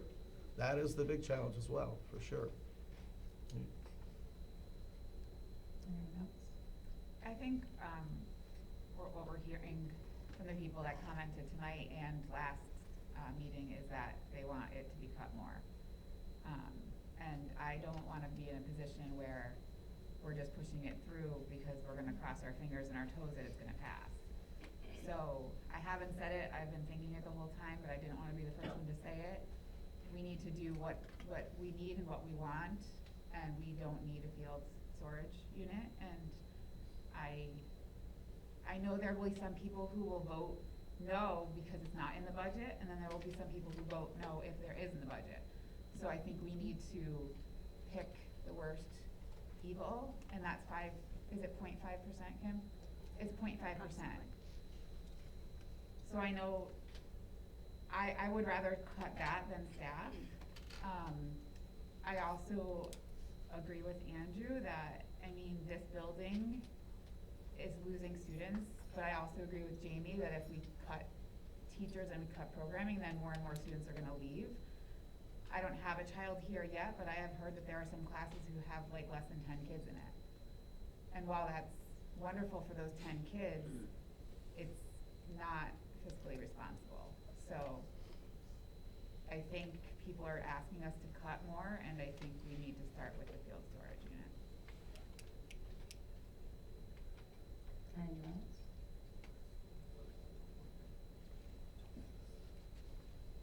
I was just looking at some numbers, the impact on Middlefield if the cost per house is $550 now, to get down to like $250, you'd have to cut the budget by, the increase to Middlefield down to about $500,000 from 1.3. We're not gonna be able to do that. So, you're talking about, and that has to be then distributed over the entire budget, so it's a lot bigger number than that. And, so that's gonna be a very large cut in order to get down to even like $250 increase per household. So I don't know if you guys figured that out in your number, but. Sure they did. Got all my numbers. But still, I mean, to Missy's point, I think sometimes it's not the getting it down to 250, it's hearing what people are saying. Mhm. I can remember a budget many years ago when Chet Raskett was the chair where, and twice I believe it happened, where the board didn't make any changes and just said, even after the referendum failed, and said, well, this is the best budget. And while I absolutely, applaud in many ways we are the board and we think this is the right thing for kids, at the same time, it was terrible in the community and created a lot of problems because we have to hear people. Any other thoughts? Kim, I have some questions, if we have numbers available. Rough number for the SRO, that's yearly salary? It's roughly 180,000. It's not all salary, that is benefits, and that's all, because it's a contracted position. The lower estimate for the administrator at the high school, assistant principal? The salary, the yearly salary? Yeah. This year, 124, it's up about 2.3% for next year, so I don't have that exact number, but it's probably about 130. And the estimate reduction of 2 staff members? That's difficult because it depends on what level of which they're making, which they're on the step. Typically, we would say it's about 100,000 each staff member, which also includes benefits. If it's a staff member who doesn't have benefits, then your savings won't be as rich. I assume by staff member you mean teachers? Yeah, Okay. teachers Okay. full-time. But also if that shakes out to be lower level, newer teachers, then that number could be a little bit less too. So it all depends on the subject, the grade, and the seniority. Awesome, thank you. I just wanted to throw out some comments unless someone else wanted to speak. I don't wanna speak before other people have a chance. Anyone else? With regard to staffing cuts, we were at a workshop back in January, and all the influences on cutting staff at this point, we talked about it. What are the implications of cutting staff? And as I look at that, well, it's something that will absolutely be looked at going forward, and we'll talk about why after, as I look at why I'm a little concerned about cutting staff, is when we look at COVID, the impact of COVID on the students' academic performance and their emotional feelings, their emotional well-being, has been pretty significant. And it's not just here in this district, it's all over the US. And people are just now beginning to realize what that impact, especially the emotional impact is. And in order to address those, that lack of growth, that slow growth, that growth that wasn't made that should have been made during the year and a half with COVID, no matter how hard the teachers worked, it was a whole different system of education. You want to make sure that you have the staff there to take care of that. And it's a significant thing. Is it going to last forever? Hopefully not, but it certainly is existing now. We have just recently opened up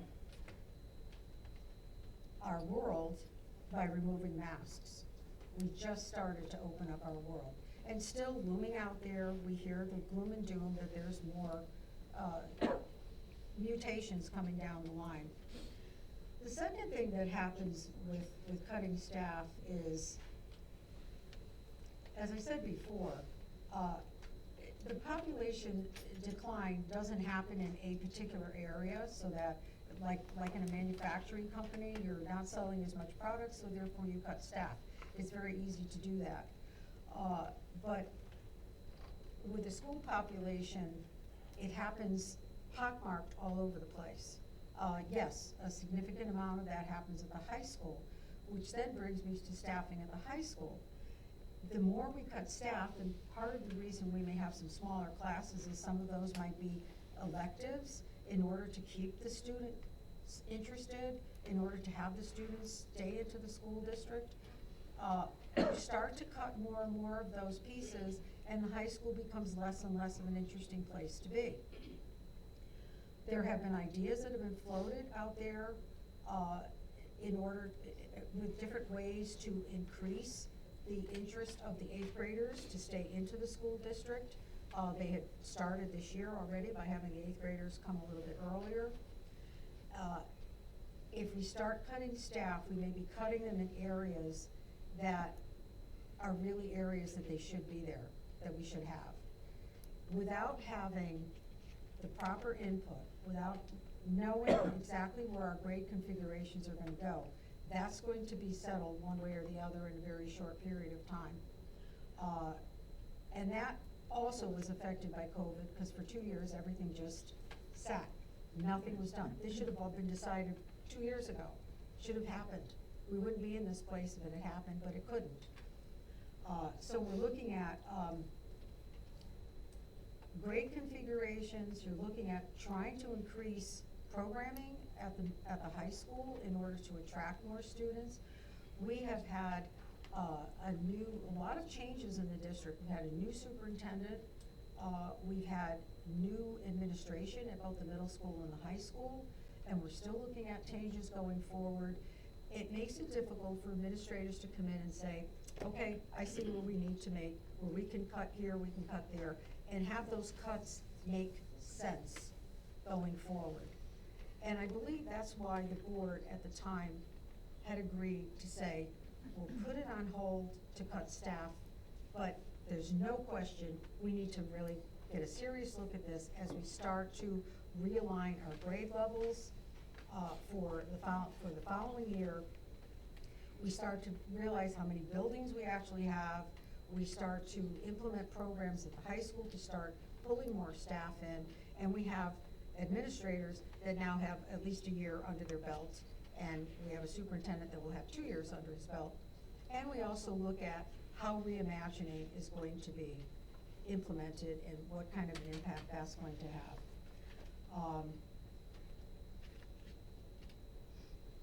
So those are the things.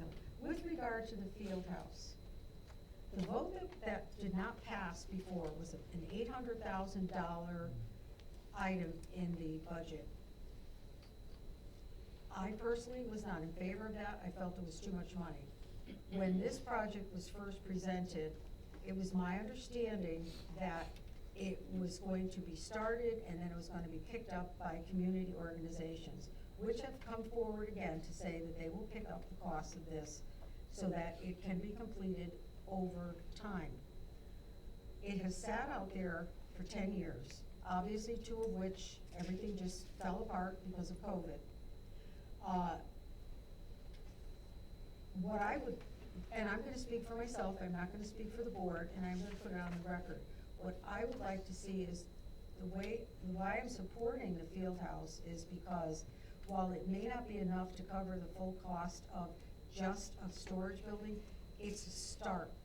It's a way to start, to jumpstart this and get it moving. Our sports program is such an important and integral part of our student development, our school district, our spirit, and our community coming together.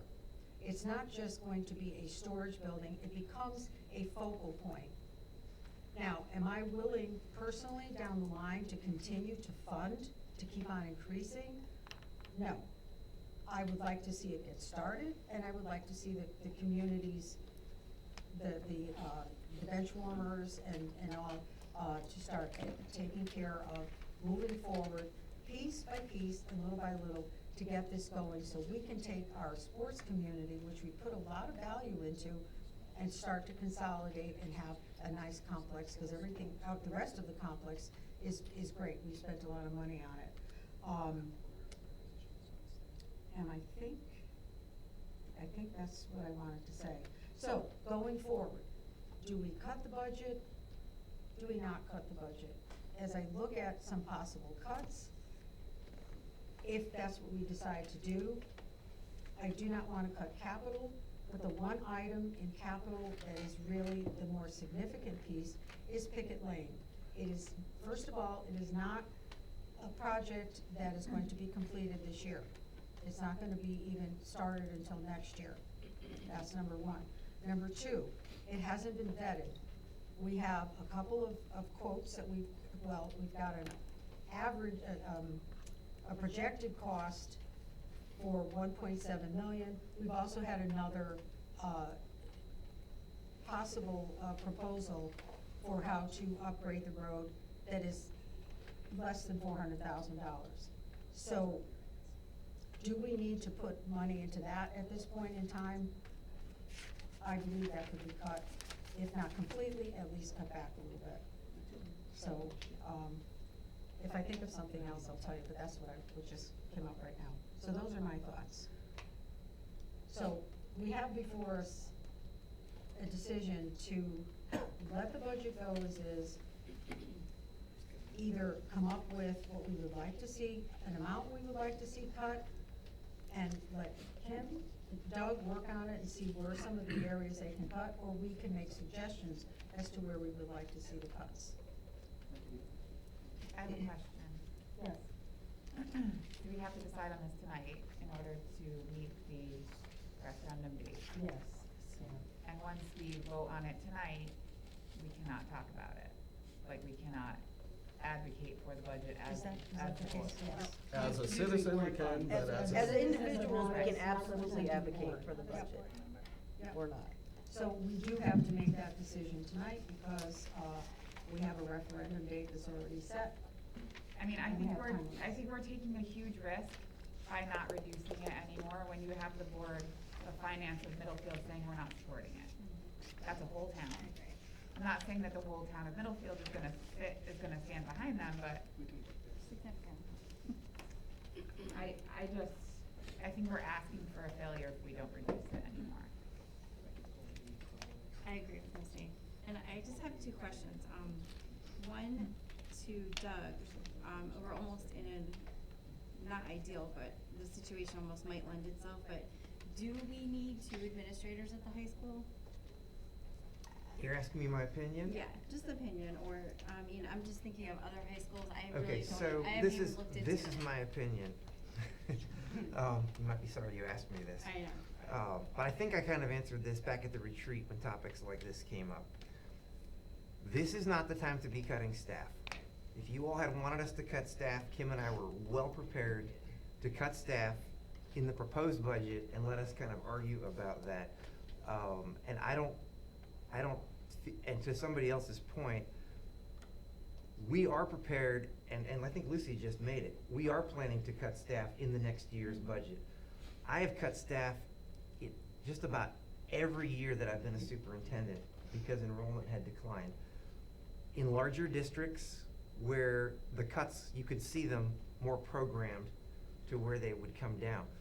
But I'm also a believer in site-based leadership. So if we were gonna make cuts at the high school, I would want the high school principal to be in a position where we would work with them to say, we gotta reduce so much of the budget, where do we cut? I wouldn't want us in this moment to arbitrarily say we do or don't need an administrator, one or two or whatever, any more than we don't need the counselors that we have, or that we don't need some of these other positions. Well, So as of right now, I'm just asking because as of right now, we do have one administrator, so. we have two. We have the two, okay. Yeah. Okay, so.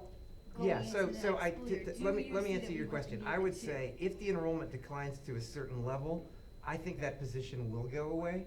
What's the level? Oh, On I wouldn't average? wanna be arbitrary and say that, and I'll tell you why. Because we look at these things in distinct little buckets. First of all, I can say this, I have to say this, cause you opened this door for me, and thank you. If we didn't have Katie over the last few weeks, we'd be crushed. So it kind of breaks my heart a little bit that that's just been thrown out there at this stage of the game. But setting that aside, what I would say is, I've seen situations where when enrollment would decline, you would have someone who is like a halftime administrator and like a halftime teacher. So it isn't like a kind of concrete black and white that we go from needing 2 administrators to overnight we go to just needing 1. Because what I would tell you is, right now, those 2 administrators are gainfully employed.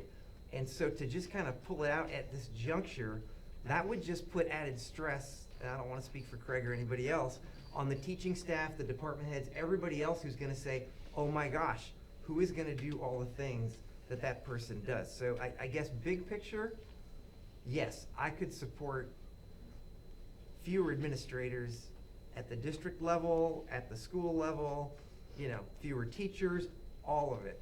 But I would like to do that kind of in a long-range, planned, processed way, and what I shared with you guys in January is, even though we could have done it with the current administration, I think to give them time to understand and to do this intelligently, I think, I guess the question I would ask is, what is to be gained by an arbitrary cut in the moment, because maybe the budget will pass or maybe it won't, versus the risk of what those cuts would do to our overall educational product. I agree with you 100%. So that's I could not just agree kind with of you my more. heart and my mind in this, and again, I have to say for the record to anyone out there, like, if you look at my record in my last district, they had a history of not really having staff cuts reflect their declining enrollment, and I was the bad guy that came in, and we cut 120 teaching positions in my first year in that district. So, and I was scarred for that, and so was our administration and our board. So I don't want to just do that in this moment. But having said all that, you all are ultimately responsible for what budget goes out. So Kim and I and the staff, we're going to support whatever you guys do. Right, and my question being is not necessarily putting a face or a name to cutting someone. It's that we are in a position where we are now actively pursuing hiring someone or looking for someone. So I wondered now, before we started the process, now is just a good time to ask that question. No, I think it's an appropriate question, and people have brought it up, so yeah. Especially hearing from Andrew, which I have never even heard the number as he stated, but to know that the high school is at 25% less students, it does make me wonder, do we need 2 administrators there? So it's just a fair question as far as the duties, I understand, but I know that there are many high schools that, and I don't know the number, that's why I wondered if you knew, where the one administrator or maybe even like somebody who's part-time below them does that. So it is something in the future to consider, because I don't know that answer, so thank you. And I also had a question too, Bob, you had mentioned that it needs to be a significant cut. Did you, I know you're a master of the numbers, do you have like a number that we're looking at where we would make a dent in this, or are we all just picking at little things that isn't really gonna be making a dent anyway? No, I didn't do that, but I mean, I guess I go back to with Lucy's position on the picket lane. I think there's and I've talked to Kim about, there's another way to do picket lanes through a separate bond act. It could be done next year. It wouldn't hit the budget for debt service to the following year. When you saw that graph, when it goes off, we have a long-term debt plan to keep that level around $1 million a year, and if that falls down low again, we're gonna be back in the same problem we have with the capital reserve. We're gonna try to fill it, and then there'll be a big budget increase again. So, I would, the opportunity to put aside 2% for capital improvement is important. We would have avoided a lot of the issues on Lyman. We would have avoided, we have to have a pump station out here that needs to be funded. There's a lot of other things that are coming that the capital reserve could be used for. I just thought if we take out the road money, if that's, the feeling of the board, I think we could go with a bond issue next year or in the fall to come up with whatever the cost of the road. We could go out to bid and get a cost. And as in my engineering aspect, is that road should be rebuilt from the bottom up, because it was never built. It was oiled over and it's gravel road. And the EPA is gonna do the first part from Strong down to the first culvert, and that's gonna be a high quality road with good base and will last a long time. The road will last 20 years.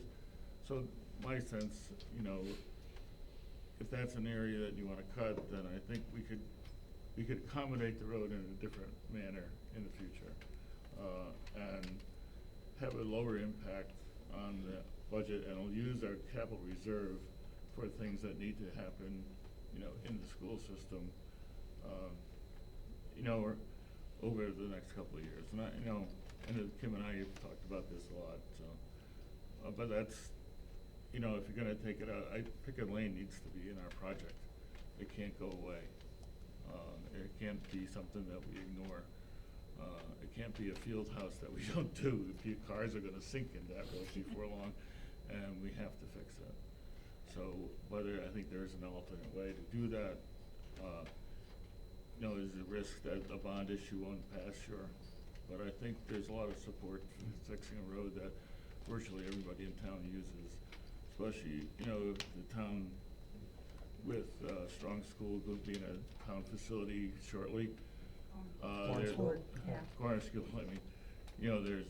there's more use in that road, and more people will be bouncing their cars around on that thing. So I think we could get support for the road in a separate manner, but that's been, I've said that from the first day, so. Removing picket, what does that lower our capital savings to?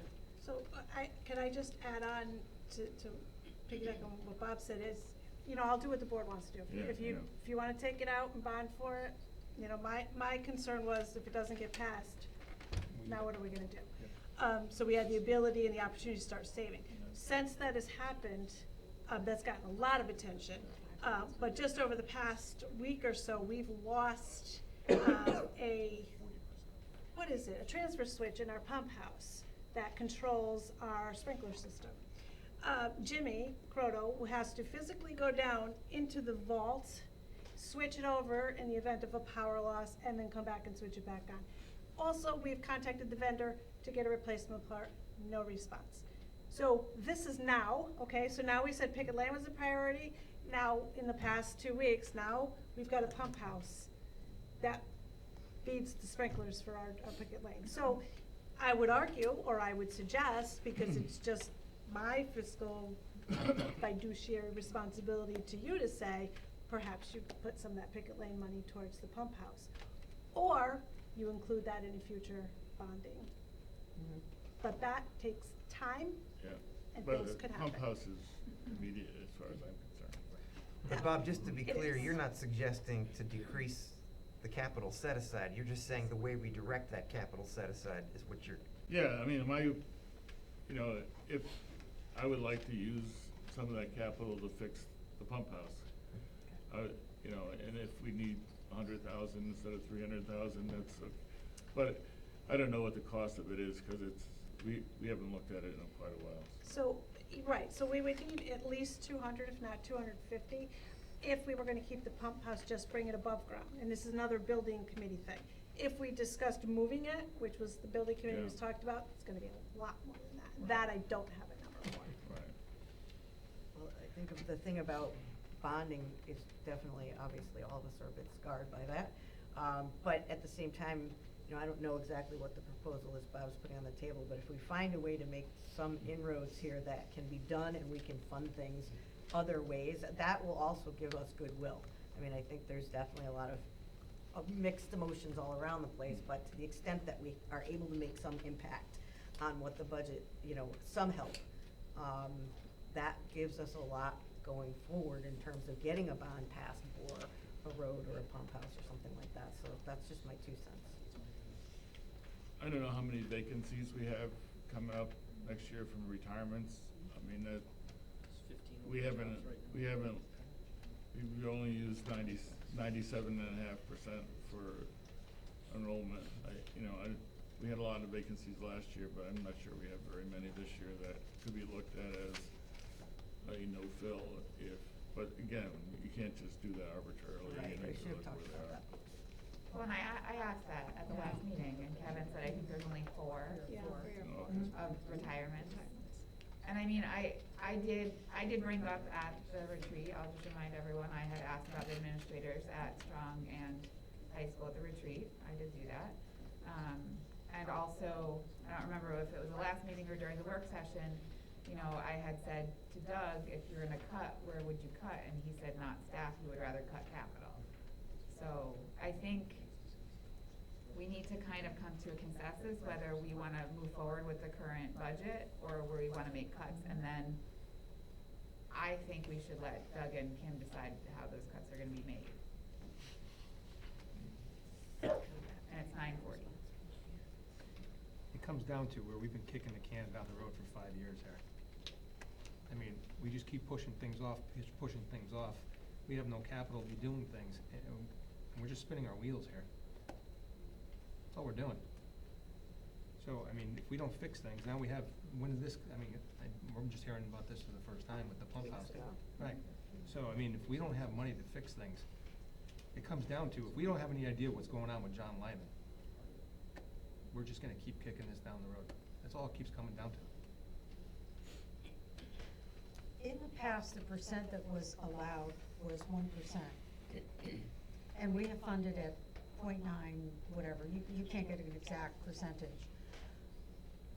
If the legislature had not given the regional school districts the okay to go up to 2%, we would still be at that same level, 9%. So we were putting in as much as we could. Now, granted, if we could do more, that's great, but if things hadn't passed the way they did, we'd still be back at that 0.9% level. So if we were to cut Pickett Lane to a point where we had, let's say, 100,000 left, and we put that into the pump house, what does that do for our, 2 things, what does it do for our capital percentage? If that's okay, if you could figure that out, what we're putting It wouldn't aside. do anything. If you're gonna take 225 out of Pickett Lane, and leave 100,000 in there and put 225 in the pump house, all you're doing is just adding another project. It will not change the percentage at all. You're not taking any money out of it. Well, we're taking the Talking about taking 225 money. out. Lucy's talking about taking it out. If we took it out. You said put towards the pump house, though. No, put 100,000 of the 300 that's in there for Pickett Lane. Okay. And put in 100,000 for the pump house and take out the 200. I just wanna hope that we're still at that 0.9. So I've got 325 in for Pickett Lane. Right. You're saying what for Pickett Lane? How much? So let's say we drop it to 100. No, Okay. not Pickett Lane.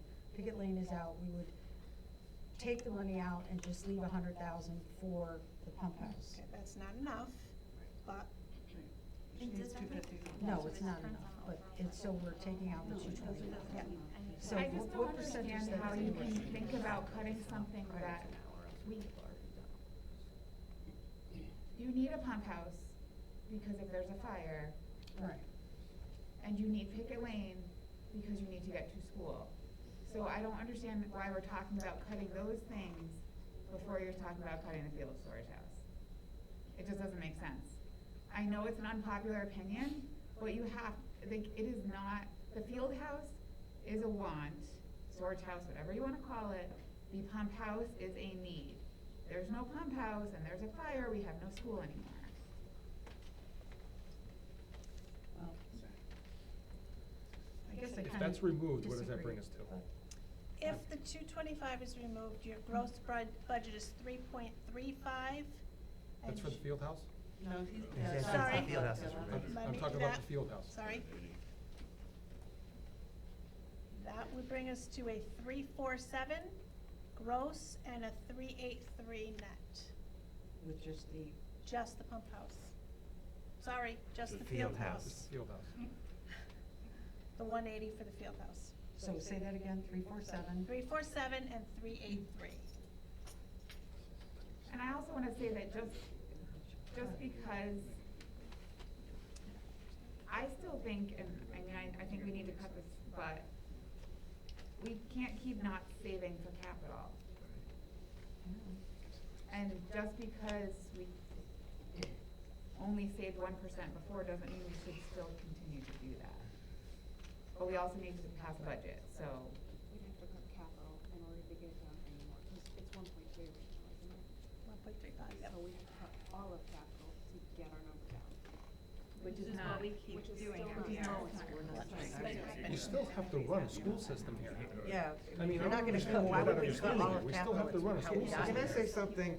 And I think we've said this before, but I think it's important for the board and the public to hear, and we can publish this data if people need to see it.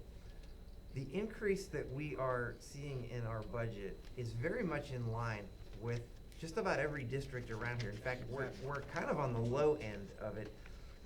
Inflation is part of it, but a lot of the pressures that we are facing, some of them may be unique to our circumstances, and others are not. But I know when I meet with my group of 20 or whatever, and I say, oh my gosh, we're at almost 4%, I leave there feeling good, because many of them are at 5, 6, 7%. And so, far be it for me to disagree with you all, because again, I'm still the new guy here, about what the community can afford and what increase the referendum can take. But I think that needs to be considered in this moment. And I think the real decision in front of you tonight, as I see it, is, do you run the risk that this referendum fails? Like, what confidence level do you have that it will? And conversely, how far do you think you would need to lower it to have that change? I don't know that answer. I know that it was flat last year, and now we're at almost 4%. But to Bob's earlier point, for us to get back to flat, if that's what you think it would take, it's gonna look very differently, and I don't think any of us are gonna wanna send that out and say that's what we think, you know, our learners in our community need, so. And Kim's got all that data in front of her. I really think we're at a point where we're reluctant to see this, because as, you know, I wasn't on board, but I sat and watched it. It's really hard to see this increase. It's really hard for everyone here to see this increase, but we're picking at things, trying to lower it, and There's still gonna be problems it's not going moving to move forward. because we're picking. We're picking all these different things. We've done this for meetings, we've gone through it. We're never gonna pick down to what we need in order to make it look like what it would look like to acceptable. For years and years and years, for different reasons, we've allocated funds to offset the budget. And in doing that, we have taken money away from our funds, our savings, our fund balance. And that was set The as a surplus from COVID, from the buildings, was put back into the budget to make it flat. So yes, we're looking at numbers that were flat for so many years, but you can't be flat for so many years. We can't sit here Or and say negative. we're always going to be flat. This year is a different year. We've got inflation issues. We've got projects that just have been, I hate to say it, but neglected for so many years. I know the field house is like really unpopular to think about, but for me, when it comes down to it, if I have something in a community, and many of you haven't had any experience using it or being anywhere near it, but to watch kids filling up buckets from a rusty hose behind a fence that they have to literally pull the fencing out to get to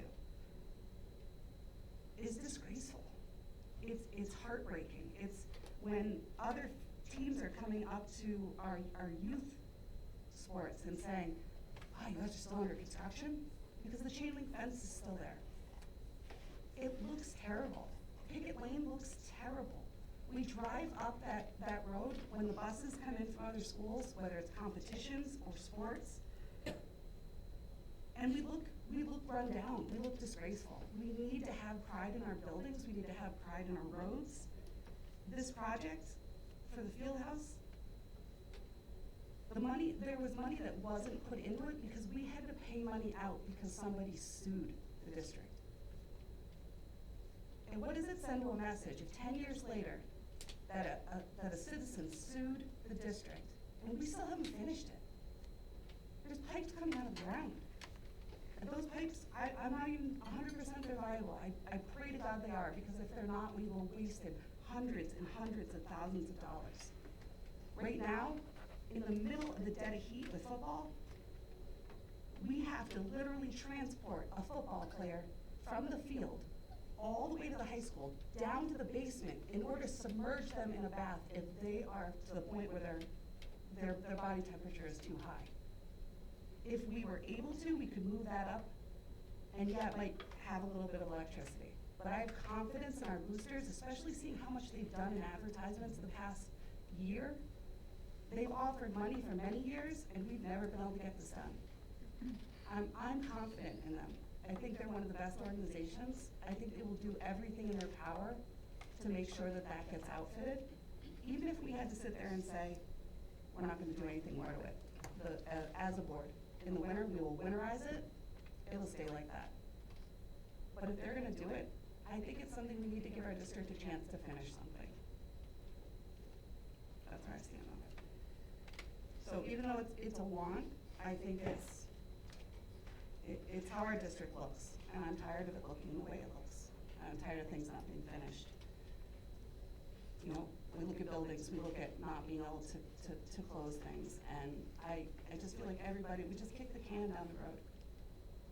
I don't want it to happen. So I support sending this to referendum in the hopes that we can personally speak to the public and get them to really understand it.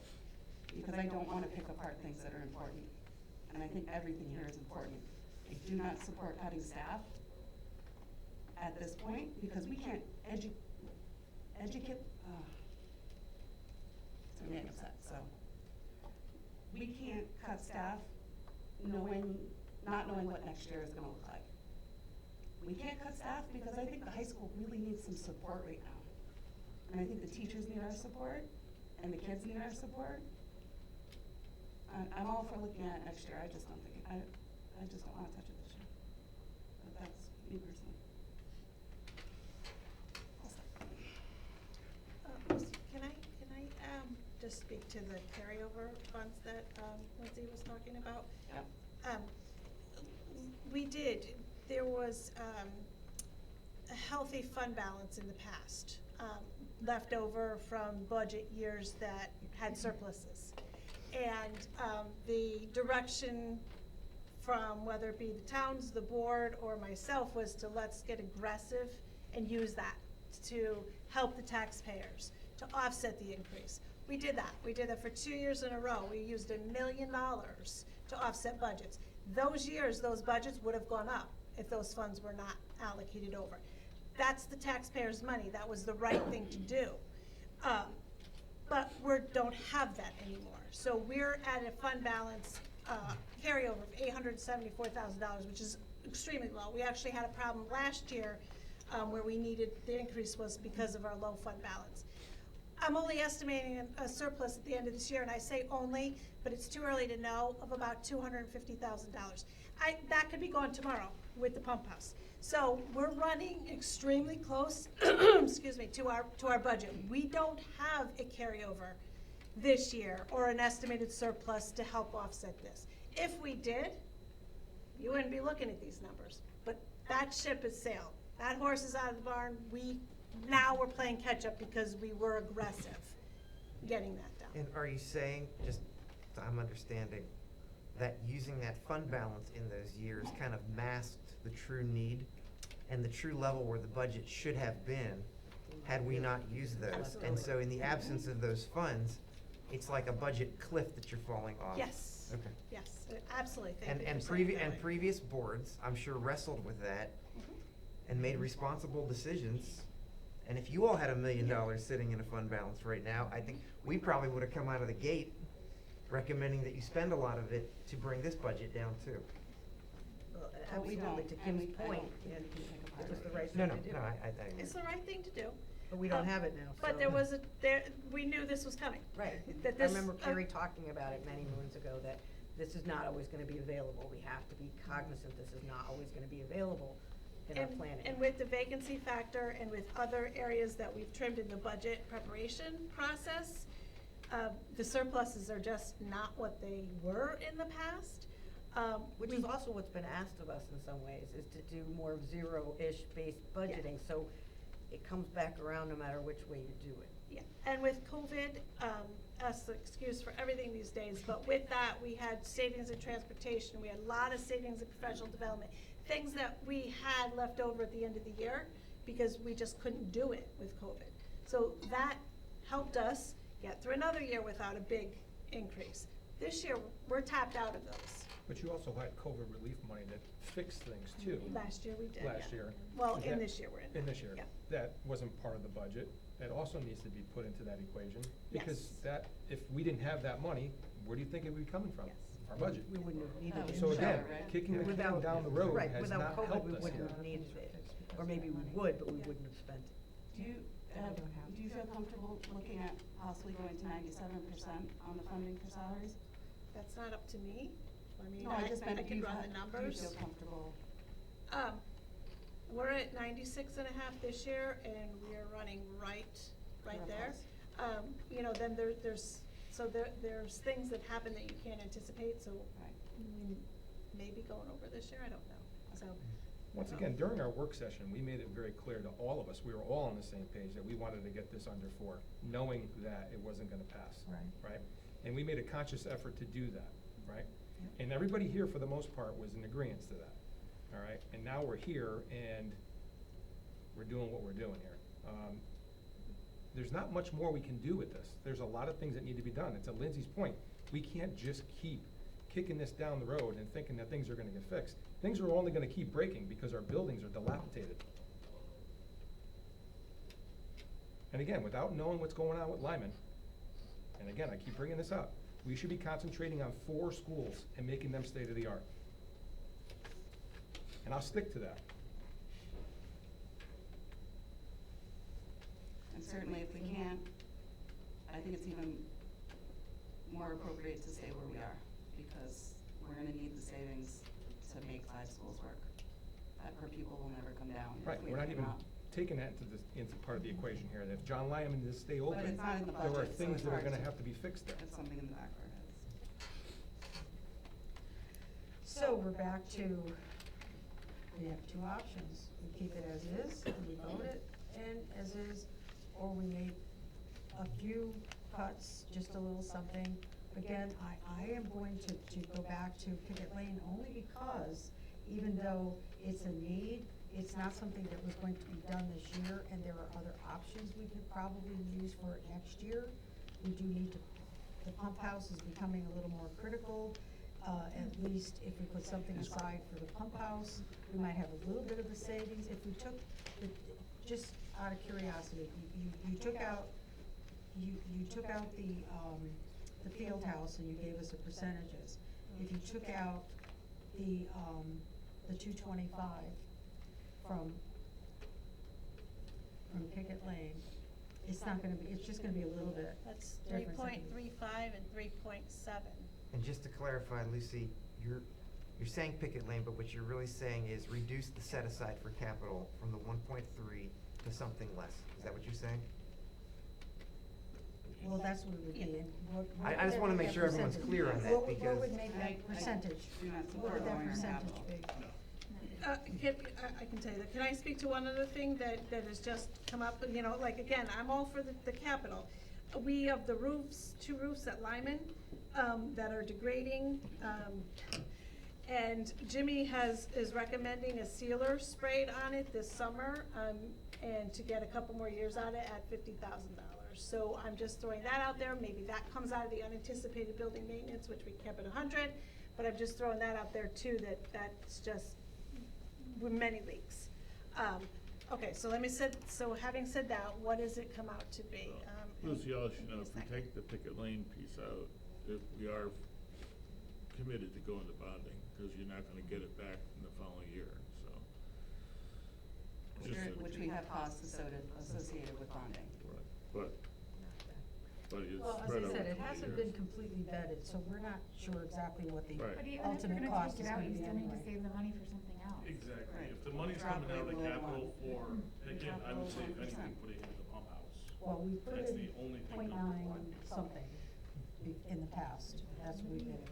So Maxing if out you at- cut out the 225, you're actually down to 293, which you're at 0.77, so you're actually at less than So you've less been than we've in had before, previous yeah, we years. don't really wanna do that. I feel like just hearing this whole conversation for the last hour, I mean, we've nitpicked so many things that really aren't even gonna make this budget move at all, significantly at all. And they're all in my eyes, they are needs to some people, and there's needs to many people. And I think our responsibility on this board is for the community, and every single thing that is in this budget represents community members and community needs.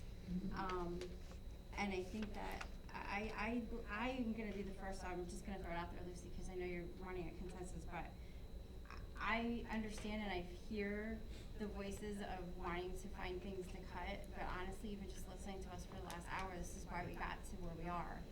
And I do believe it is very responsible. Thank you, Kim and Doug, I think you guys did a great job. I feel like I want to proceed with where it is, because I'm already hearing, and it's reiterating to me just how much we need the things that are in here, not even just for now, but for the future, and it's being very responsible as a board to prepare for that. I agree with Maura. I echo that. Maura, you make a motion? I'm not gonna do the wording, you go ahead.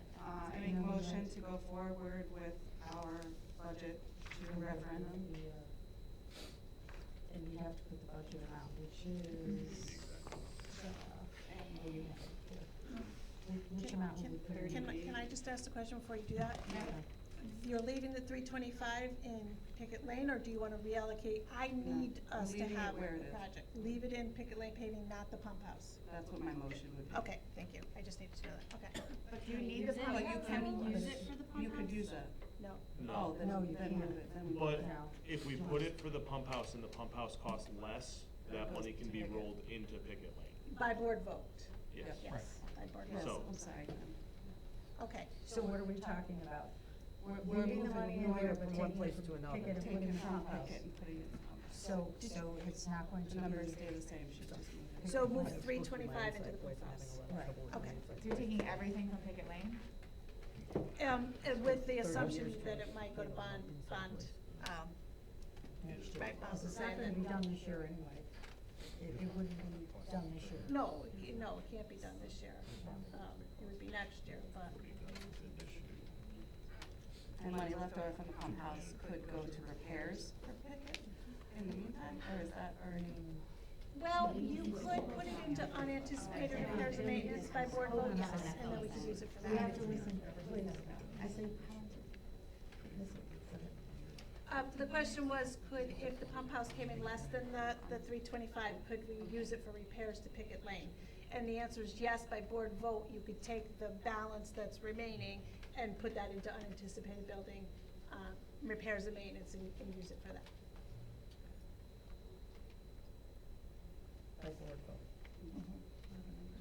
So was Oh, the so motion what- to So amend what's the the bottom budget number to that move that we would money? be going to? What was the motion? to vote for, to referendum. Yeah, I'm just asking, what was the motion to move that money to the pump house, to amend the budget to move that money to the pump house from Pickett Lane? I think you need to make that first, don't you? Yeah, you'd have to make a motion to amend the budget to do that.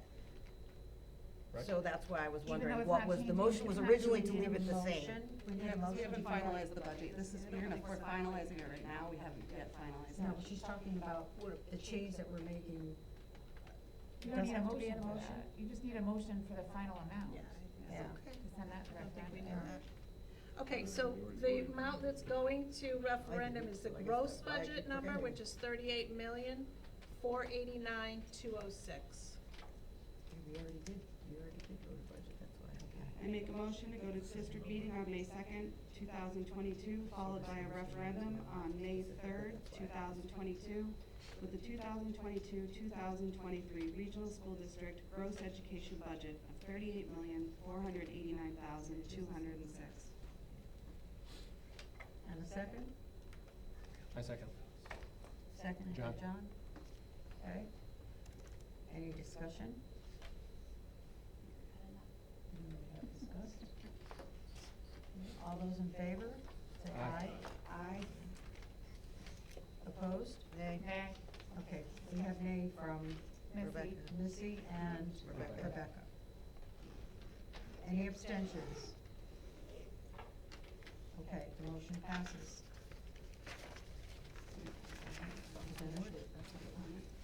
No, we did 12, so we still have a second public comment. Yeah, we will. Okay, so we are on our last item, which is our second public comment. Do we have any members of the public that would like to speak?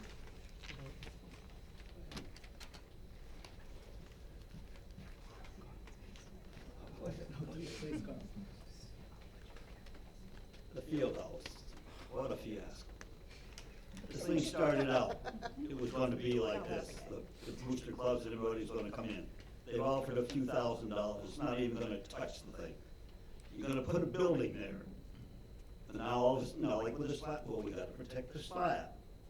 Now we're gonna have a building with a slab, protect the slab. Now the building starts to deteriorate, these booster clubs can't afford the money to take care of this building. Come on, let's be real about it, get real, this is a real want, it's not a real need. I understand the issue with the water, Lindsay, something can be done about that. But we don't need to build a $300,000 and $450,000 building out there that's gonna add permanent cost to the school budget every single year from here on out. Please. Thank you. Andrew Taylor from Durham.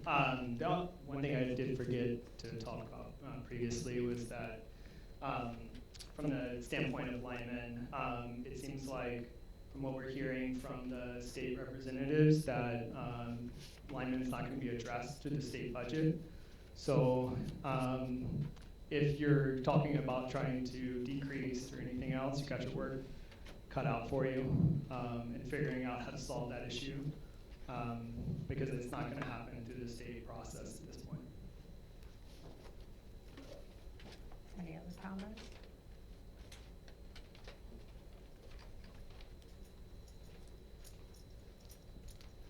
Hello. Comment tonight not related to the budget, sorry. My name is Craig Radini, I'm a resident of Durham, teacher here at Coggins and president of the Region 13 Education Association. I'd like to read a statement that the association sent to Dr. Shook and Ms. Patella on March 17th. We have not had a meeting with public comment since, so I apologize, it seems like it's late in coming. The members of Region 13 Education Association wanted to share that we stand together with Superintendent and the Board of Education to confront racism in our school district and to stop it in its tracks. Every child deserves a high-quality education, and it's every public school educator's right and responsibility to teach students about their world through an honest, fact-based, age-appropriate curriculum, even if some lessons are difficult and uncomfortable. Combating racism, erasing inequalities, and advancing racial justice are critical to every aspect of our society, including and perhaps especially education. To achieve success, we must collectively and proactively oppose racism, prejudice, and discrimination, and promote diversity, inclusion, and equity in our schools and our community. So, thank you. Thank you. Thank you.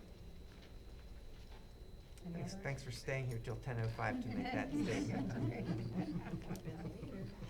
Any other comments? discussion, hearing none, motion. I agree with Carl Stoll. Make a motion to adjourn. A second? Second, Chrissy. All in favor? Aye. Opposed? No.